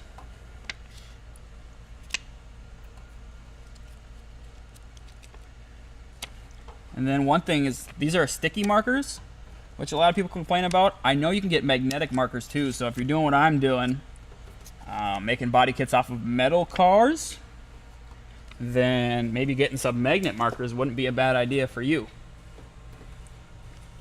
We'll put a couple up here just to have references. I think that's not a bad idea too. Not only do you want to put the markers on the stuff you scan, but maybe the stuff around the scan, so then when you have to pan over here, your scanner doesn't forget where it's at. I'm excited to use fast mode. See just how much faster it is. With the quality of the scan we got out of the detail mode, I mean, shit, I'm not mad at that at all, you know. As our first scan, doing one of the more challenging pieces with different layers and different distances from the camera and really dark shadows and reflective surfaces, to get that good of a scan was pretty cool. I don't know how many we need here. And I don't know if I should have put it on that edge there, but we'll see. And I don't know, maybe it'll even come up with this, it'll see this paint line. So it's not vinyl wrap, but there is definitely a difference in the paint height here. I wonder if it'll pick up on that edge there. And then I don't know if I'll have to scan the back side of this. I'll just try to scan just the surface and see what happens. So I'm pretty happy with that. Maybe we'll do a couple more. Boop. And let's start scanning. All right. Weld 3D printing tech is coming along. Not sure how much, but we have a laser bed with a 3D printer attachment. Pretty low quality, but can make a 3x5 stuff. Even in fast mode, you should be able to spend longer along the edges and details to get higher fidelity. All right, thank you. And yeah, thank you guys so much for tuning in. It's so much better having someone to talk to than just sitting here talking to myself. And since we're scanning the fender, I'm just gonna put you guys kind of right behind me, and we'll center the camera there, and we'll begin the process. So, one thing I've seen too is, say like, I'm not very good at rotating this around. You can clean up your scans before you even import them to your computer. So I'm not 100% sure. This is my first time doing it, but I have seen this feature, and I am doing this while it's plugged in. But you can hit the scissors here, and then do like a select box, and it'll give you kind of it'll give you a preview. It'll show you in gray what you've selected, and then you hit complete. Boop. Oh, that didn't do anything. That you hit the scissors, you select what you want to delete. Oh, and then you hit trash. Okay, you ready? Boop, and it's gone. And then there's also Lasso select tool. So I go like this. Oh, and I can select multiple things at once. That's cool. Like that. Trash it. Okay, cool. Okay, we'll select that. Trash it. And this is just a speedy example. And you can zoom in. We'll select that. Trash. Trash. And then we don't have all that garbage. You just have the mirror. So that's a really nice feature. So we'll exit out of here. No need. And we'll start a new scan. And it looks like you can do a scan while this is plugged in. So if you have a portable battery charger with you, that's a good one. Okay, the biggest benefit of fast mode will probably be the speed of compiling and importing to the computer. You're right. You're 100% right about that. And I think, what I've seen so far, I'm not complaining about the speed anyway, because especially when you're doing this kind of workflow, there's always something you could be doing in the background while it's loading. Obviously, I'm streaming so I could talk to you guys while it's loading, but I could always be off sanding something, get working on the computer and stuff. Do they send a microfiber? I don't want to get this dirty. I don't know if they send a microfiber for cleaning off the lenses. They should. But I just use my shirt for now. It's not ideal, but it works.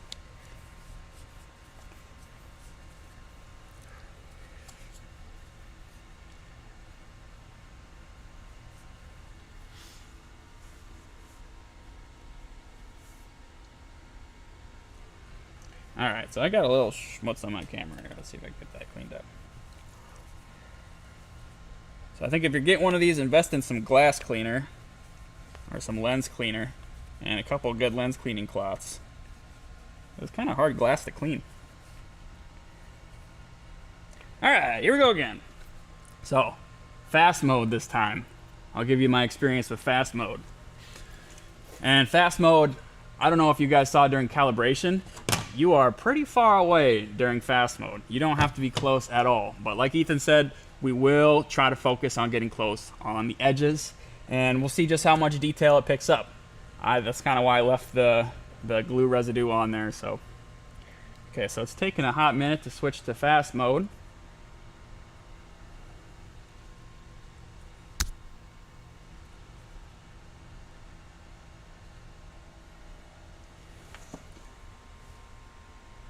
Alright, how much was the scanning unit? The scanning unit was, I think, around $1,500.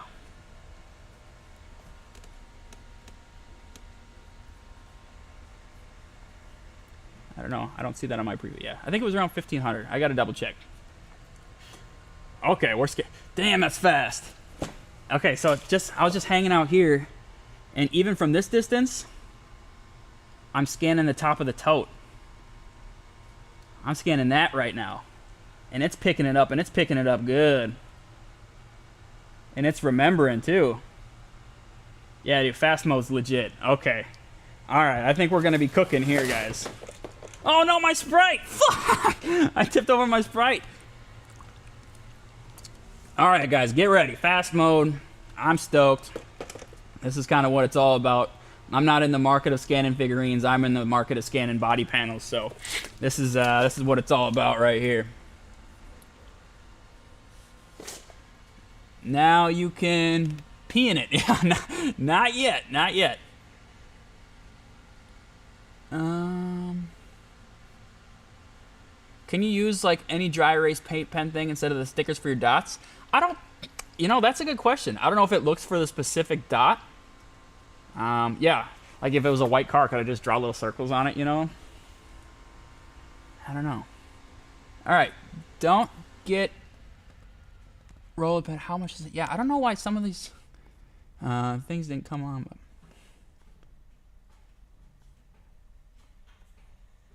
But okay, yeah, I don't know. For some reason, one of the chat shows up on screen, but it didn't show up in my feed.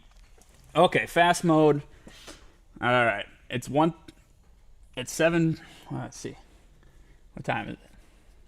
It's 7:35 right now. I'm beginning the scan and go. Hold steady. Start scan. All right, so I don't even have to hold steady for that long.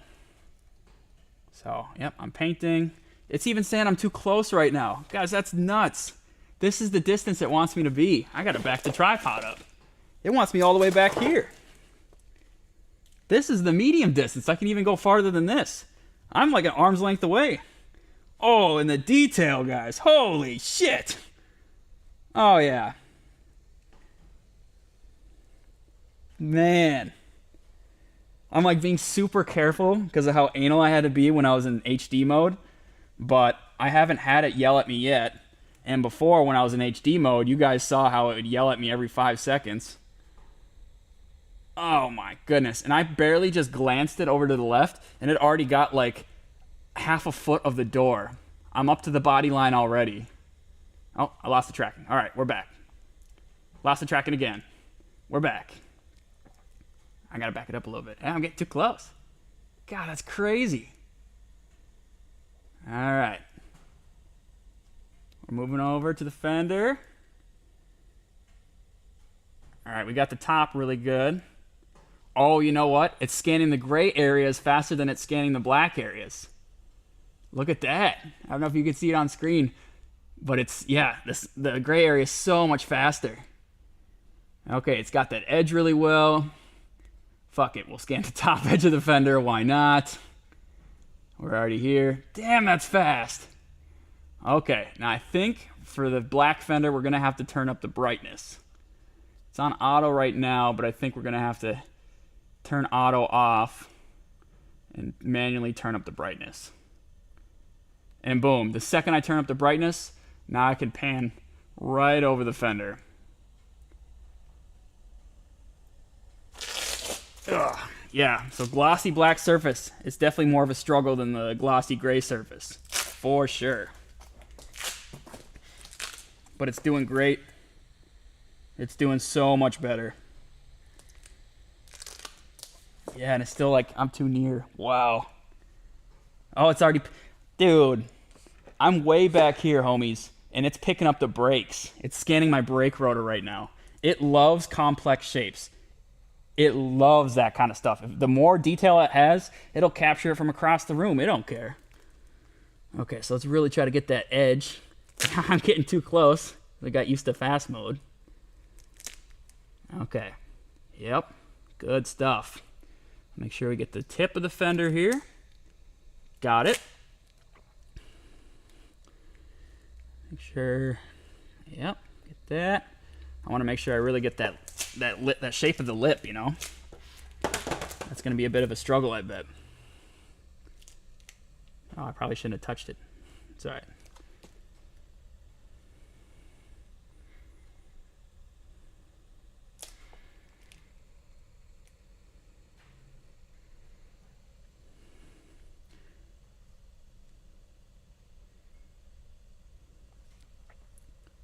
There we go.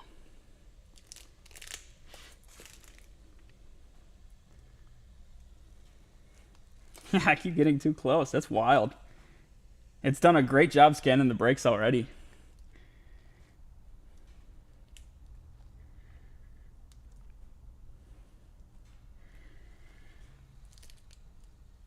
Okay, lost tracking.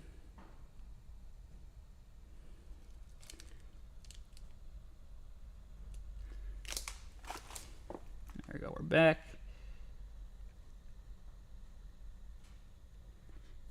And it seems like it's easier, instead of tilting, sometimes it's nice just to kind of glide the camera.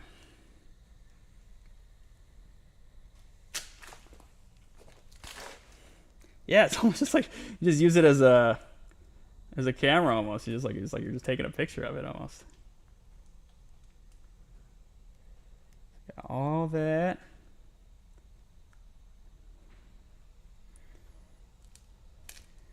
Go lower. Fill in those gaps. And yeah, it's just tracking points. So they call it a particle cloud, and that is exactly what it looks like. But for sure, if I have the option of scanning a black car and a white car, I'm gonna scan the white car every time, and race has nothing to do with that, so keep that in mind. It's scanning the inner fender now. Whatever, I don't care. Just clip it out later. Yep. The one area that's a little bit more troublesome is just right here, but we'll get that. As long as we get the edges taken care of. Wow, I'm really impressed with this, guys. This is really cool. And then Ethan was saying we'll try to get a little closer on the edges.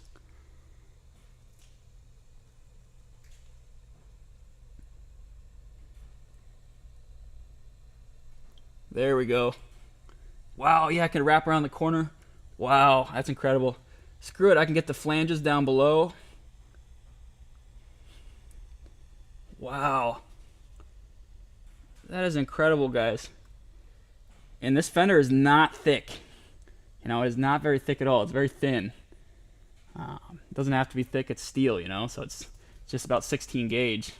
Just like your regular automotive body panel. So it's getting that thin edge, no problem. And this is just a preview, you know, this is just a quick look at what it's going to capture. So let's let's see. I'm not sure if I got all of it, but it looks pretty good from what I can see. See, maybe we could use a little bit more in the front. Just a little farther.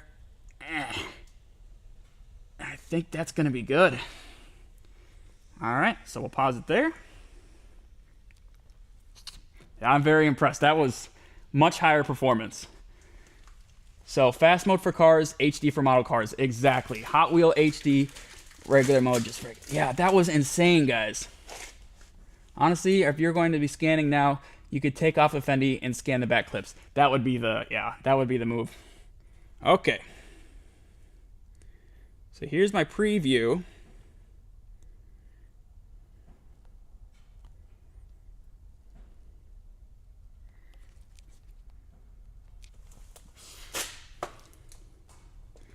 So the preview's got a couple holes in it. Let's see here. Looks like a couple holes right above the fender. So maybe I'll put a couple more dots on it. I think maybe the reflections from the shop lights might be causing some issues. So maybe I'll do a couple more dots on it, and then we'll give it another scan just for our final one for today. But it also has a mode where it's like, if I say check, it'll optimize it.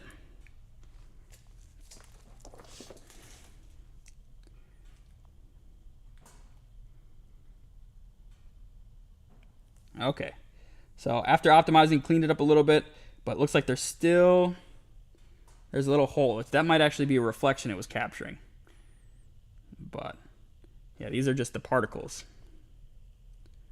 So let me try one more time, and I'll focus more in this area right here. It seems like, and that spot right there is exactly where the ceiling light reflects right off the paint. So from this angle. So I think that might have played with it a little bit because it's like a bright white reflection. So even for body panels, I think even body panels, I'll be using a spray powder in the future. Let me see. I'll look real quick to see if I have anything even remotely similar. Oh, you know what?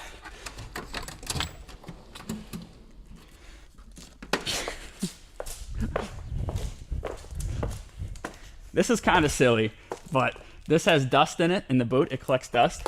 So I wonder if we can sprinkle a little resin dust and get a good scan. Pretty badass. Good to see no reflection. Yeah. So yeah, the glossy paint, it does pretty damn good.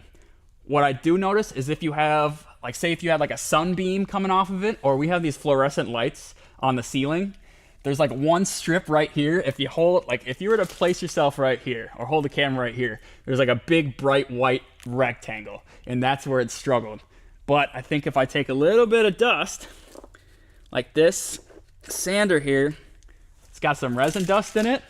I wonder if I just kind of gently sprinkle that on there, just in that one area, if that'll help clean up the scan a little bit.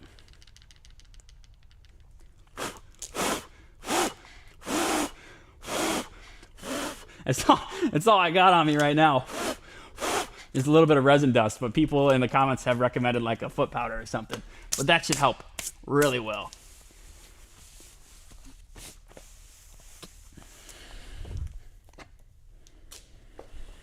Because you can see right in the center, right where there's that crease in the fender where it meets the body, that's where there's a lot of light reflecting, or refracting I would like to say, not reflecting. That's where we had the most issues. So let me double check it. We'll scan it one more time with the dust on there and see if that improves. With the dust and the markers, we should be all right. Maybe I'll wipe it off the markers just in case it's looking for those. And then that'll be it. We'll call it a day. So.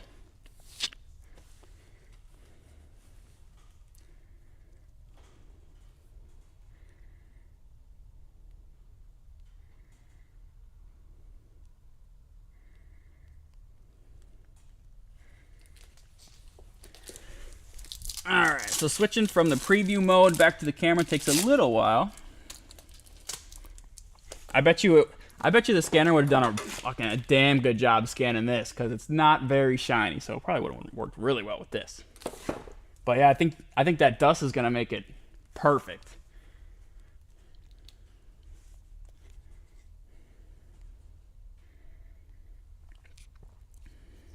And we're at 70%, so scanning in fast mode doesn't seem to kill the battery just as fast as scanning in HD mode. HD mode seems to kill it way faster.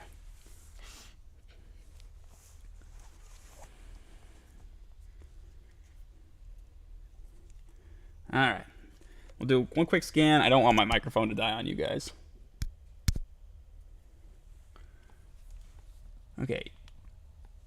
Yep, I'm starting to learn. Want to help my friends at their shop 3D scan parts, since we do lots of swaps and sometimes we need to make some custom parts. That's awesome. That's very nice of you, and yeah, I think this is going to be an incredible tool. So as standalone, this is pretty nice. I think if you want to get into something like really crazy, yeah, you want to go for one of like the blue laser high-end scanners that you have to have plugged into a high-end PC. But we're about to see what this thing can do in fast mode on a panel with a little bit of dust on it. All right, and go. Hold steady, ready to start scan right away. All right, already we're off to a better start. All right, bottom portion, just like that, done. Oh my God, I don't know what happened, what the difference is, but it's already working so much better. All right, that portion's taken care of. Bottom portion's done. It definitely scans the, oh, guys. Oh my gosh, that was the move. And it's done. We'll do a little more cleaning up, but just that one sweep with the dust on there worked amazing. Guys, that was the move right there.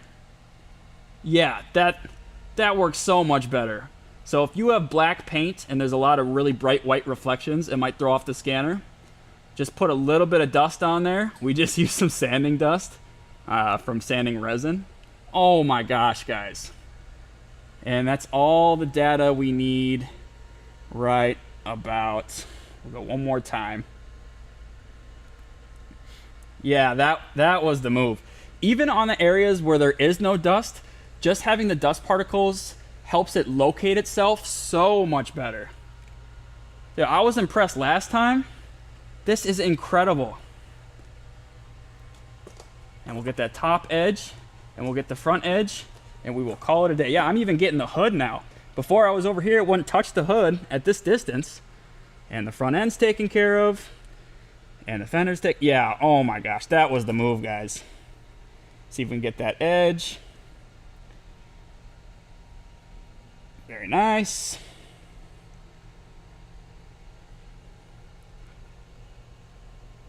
Yeah, that's sweet.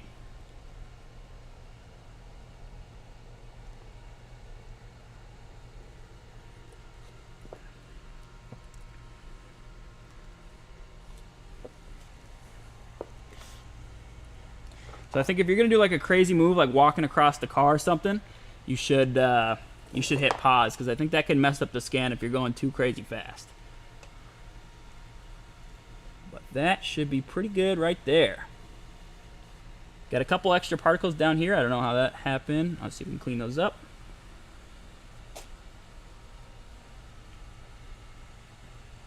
that should be good though. So hit pause, let that do its thing. This is gonna be the best one yet for sure. All right, what's the scanner you use? This is the Einstar Vega. It's a standalone 3D scanner. Oh yeah, that's much better. Got a little messy towards the front, but let's process it and see what happens.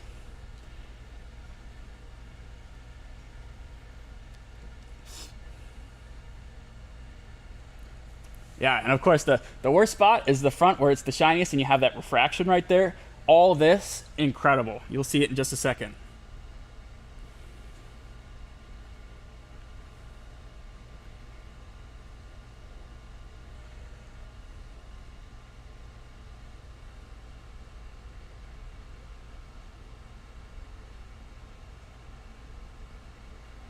All right, we'll just do one-click processing in fast mode. Okay. So let's see how fast it generates in fast mode. And I think this is, I think 1.8 millimeters of accuracy in fast mode, which is pretty damn good. And we'll see how this one turns out. It gives you a quick preview, and the preview looked pretty good. It seemed like there was a little mess overhanging here. I don't know what it was scanning, but I got some particles here. Might have been because I moved over there too fast. Like I said, there is a learning curve with using these. You kind of want to go slow, but you gotta be sharp with your movements. But yeah, like I was saying, the dust helps so much. Let me get some while we're waiting on that. Let me get some cleaning supplies, and I'll use some detailer and some Goo Gone on here. Get that shit off my paint.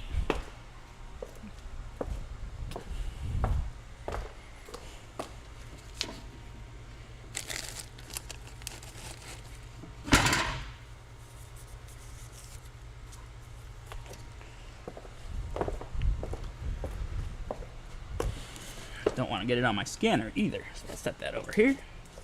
Scanner's at 11%, pretty fast.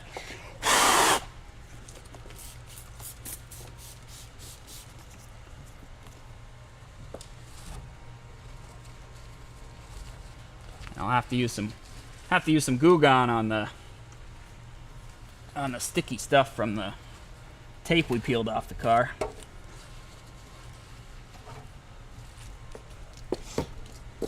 Some goof off, that's what we got. That's at 15%. Rub some of this on there. Yeah, I'm very excited. What about you, Race Fam Media 2275? You gonna be making a body kit? That'd be kind of cool. But yeah, very helpful for engine swaps. Currently, I'm going to be putting a J-Series in this, but I'm putting it in the rear-wheel drive format using Miata subframes. So those brakes you see under the car, those are off of Miata. So I got Miata front-rear subframes under this thing. And we're doing a J35 Acura motor swap in here. And it should be pretty cool. I had a Turbo B in here for a while. Made 400 horsepower, but it didn't make it till 9,000 RPM. So I want a build with a little bit more streetable, low-end torque. So we're going to that 3.5 liter. Still VTEC, but I'm going to keep it naturally aspirated this time. Try to use as many OEM parts as possible. It's out of the engine is out of a Acura TL Type S. 2008 Acura TL Type S. Which is a pretty heavy car. Should feel pretty good in this one since this car is only like, I don't know, it's probably going to be like 2,400 pounds or less. Probably like 2,200 pounds all said and done. So it should be a pretty nice setup. My poor paint. It'll be all right.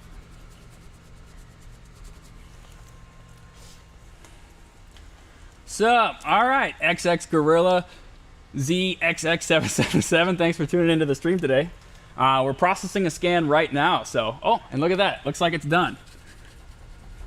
It'll slowly count up, making it seem like it takes a while to scan, but it seems like it gets to like 30% and then boom, it goes straight from 30 to 100. So let's see what we came up with here. So if you missed out, this thing is pretty shiny fender. I got this thing polished to a mirror finish. Obviously I got a bunch of shit on it right now, but I'm in a shop right now with fluorescent lights along the ceiling, and it seemed like in this area where there was a lot of light refracted, it was kind of messing with the scanner. So we put a little bit of dust over it, and then it scanned way faster. We noticed that it scans the gray a lot better than it scans the black, so keep that in mind. And then over here, I had a lot of markers, but this was another area where we didn't have any dust, and the scan was not as good there. So I definitely recommend using a powder if you're using a scanner that is not, doesn't have blue laser technology. But let's see the surfaces on this fast scan. This is not HD mode. You went from 10 to 10.1. Yeah, dude, just posting the stuff about the body kits, and it's mostly Facebook. Posting my shorts on Facebook blew it up. Like, in the past month, went up like 700 subscribers. And then, yeah, in the past like 2 days, it went from 10 to 10.1. All right, so check this out, homeboys. What do you think of that? Let me blow it up a little bit for you. Not bad at all. And look, I didn't try to scan the brake, but I didn't go anywhere close to the brake rotor. I was focused on the fender, but the scanner loves details. For example, I didn't try to scan the tote at all, but you can see we got the tote in there. See there? You got the tote in there. See the lid, and see just how sharp that is. And I wasn't even trying to scan that part. And then here's the brake. There we go. So that's a little warbly, but got most of the details on the brake for some reason. And then here is the fender. Okay, so all the dots you're seeing, those are our targets. Oh, and look at that. It even picked up on where the stripe is. You can see the stripe. But yeah, that's very clean. Yeah. Very clean indeed.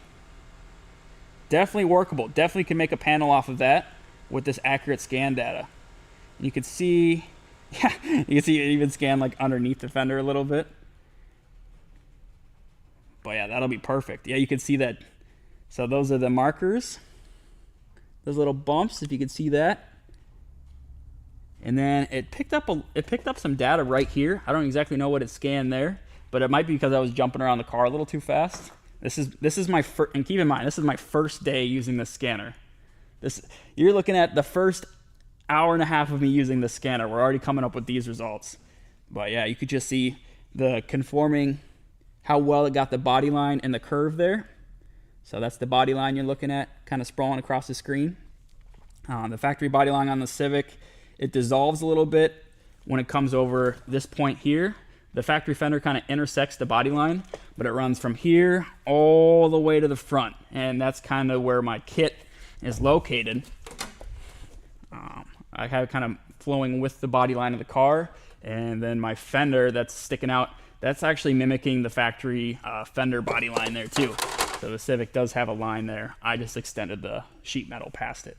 So it is spot on. That is sweet. And I didn't scan it from the front, but here you can see it from a front side view. You can see there's the brake rotor, and then there's like where the fender goes out. So you could, from this scan alone, you could figure out what size wheel offset you need just from this scan data alone. You'd be like, all right, you could take a measurement in a CAD software from here out to where the fender goes, and just from that data alone, you'd be able to find out what wheel offset would work great for you. So this is very, very handy. I didn't even try to scan the back wall. We got a lot of stuff off the back. And then here's the, I didn't even try to scan the door molding. And then you can see we got the door molding on there, super sharp.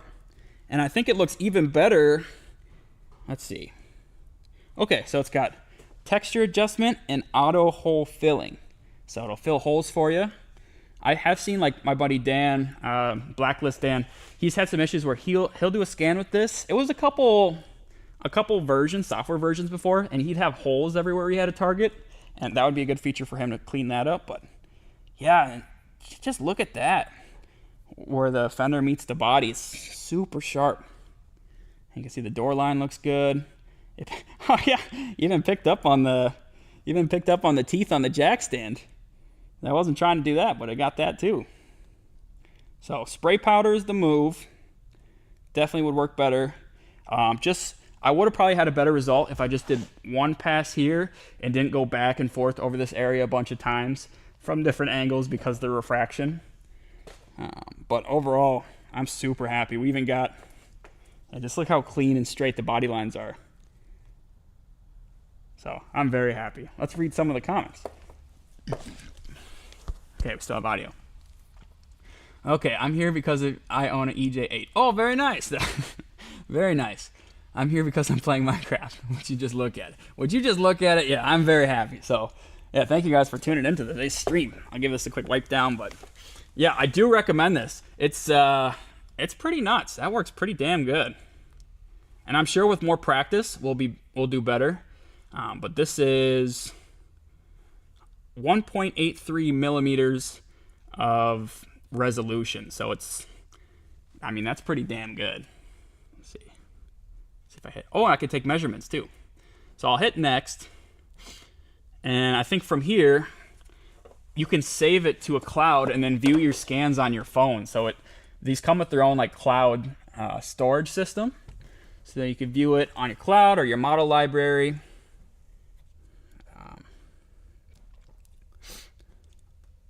Honestly, even for, yeah, it's crazy. And then you could switch to HD, do the edges, switch to fast, and do the regular, and then stitch those in post. But yeah, would you just look at it? He's right. I do recommend it. This is pretty slick. And just to have the portability and the ease of use, that alone is worth so much for me. That's why I justified getting this one over I did get the Creality Raptor and actually sent it back before they even processed the order, so I could actually pick this one up. And I'm glad I did. This is pretty slick. So let's see. I gotta clean off the rest of the car here.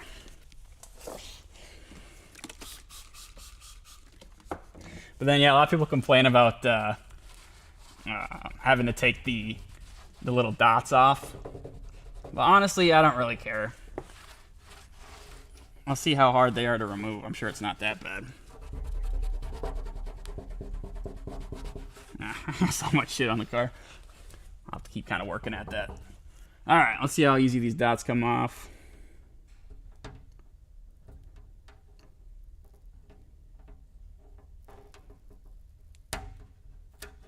All right, yeah, that ain't really too bad at all. And one trick I'd recommend, yeah, that's not bad. And these don't leave really much residue at all. It just wipes right off. One trick that I do recommend, I don't know if I've seen anybody in the scanning world do this, but it's kind of common if you do a lot of like masking and taping and like paint work, where if you take one of these dots, you could like kill the adhesive, or you just kind of put it on your clothes, get some dust on it, or just like some lint or whatever, and then stick it on. So the next time you go to peel it off, it's not adhered nearly as bad. It comes off a lot easier. But yeah, I think that's going to wrap it up for today's stream. My first impressions of the scanner, pretty damn good, especially for a beginner like me with zero scanning experience. It is very, very, very, very easy to get started. I know there's some tips and tricks to get better scans, so I'll have to do some research there. But overall, for a beginner, for someone who wants to use it for making body panels, especially big body panels, I definitely recommend it. Would I recommend it to like a hobbyist that wants to do small models? I don't have enough practice using the HD mode to really give you an answer there, but if you're looking for making body panels or doing, like you said, like engine swaps and want to make sure you get accurate measurements so you can make sure that your engine swap's going to fit or your transmission that you plan on installing is going to fit, I highly recommend this scanner. It's pretty sweet. And I'm not sponsored by these guys or anything, so it's a completely unbiased opinion. This scanner kind of kicks ass, and I think it's the biggest edge it has over its competitors is just the ease of use. It won't give you as accurate of a scan. I got a small model you could scan. That's funny. I don't think it'll give you as accurate of a scan as a blue laser scanner, and you do have to use the dots. I think the dots help the scanner out quite a bit. And maybe I could have used more dots on here. Maybe that would have helped a little bit. But with just the scan I did, I mean, to go from no scan to having a very clean, workable scan in less than 5 minutes, you can't be mad at that. I've seen the whole workflow of using the wired scanners, and it's a whole big deal. So, all right, can you guys still hear me all right? Let's see. I think this guy finally died. Oh, this is on low battery. All right, perfect time for me to wrap it up. Okay, 3D noodles from now on. Yeah. So yeah, maybe I'll do another stream again tomorrow, and maybe tomorrow we'll play around with the software. Maybe I'll load this into the software, and we'll see if we like the Creality software, or we'll see if we like the Einstar Vega software. Maybe I'll do a couple more scans. I'll get some more alone time with it. Okay, I think this finally died, or it's on its way out. Okay, I think you can still hear me okay. I think the audio is just recording from this instead of my mic now. So yeah, I'll see you guys tomorrow at 5 o'clock. I'll get on another stream, and we will play with the software instead. So we'll be probably back at home on my computer. Yeah, my mic died. Can you guys still hear me okay? If I get a yes, you can hear me, then I'll keep talking. Right at the end.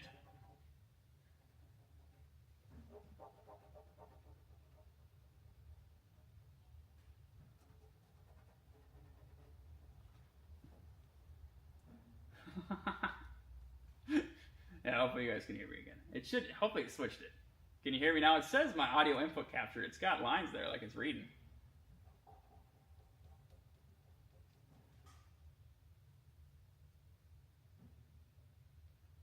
I know last time it had to switch from the internal mic to the external mic. I think it took a second for the audio to come back. Sounds like when my mom walks away and leaves the phone on speaker. Yeah.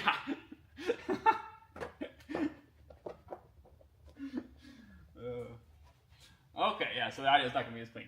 But if you can hear me now, I will see you guys tomorrow at 5. Well, we'll be out of the shop. We'll be back at my house, and we'll be playing around with the actual 3D modeling software. So thank you guys so much for tuning into today's stream. I hope you can hear this last portion. Unfortunately, my mic died right at the last second, but there is the camera backup, and I'll see you then. Bye-bye.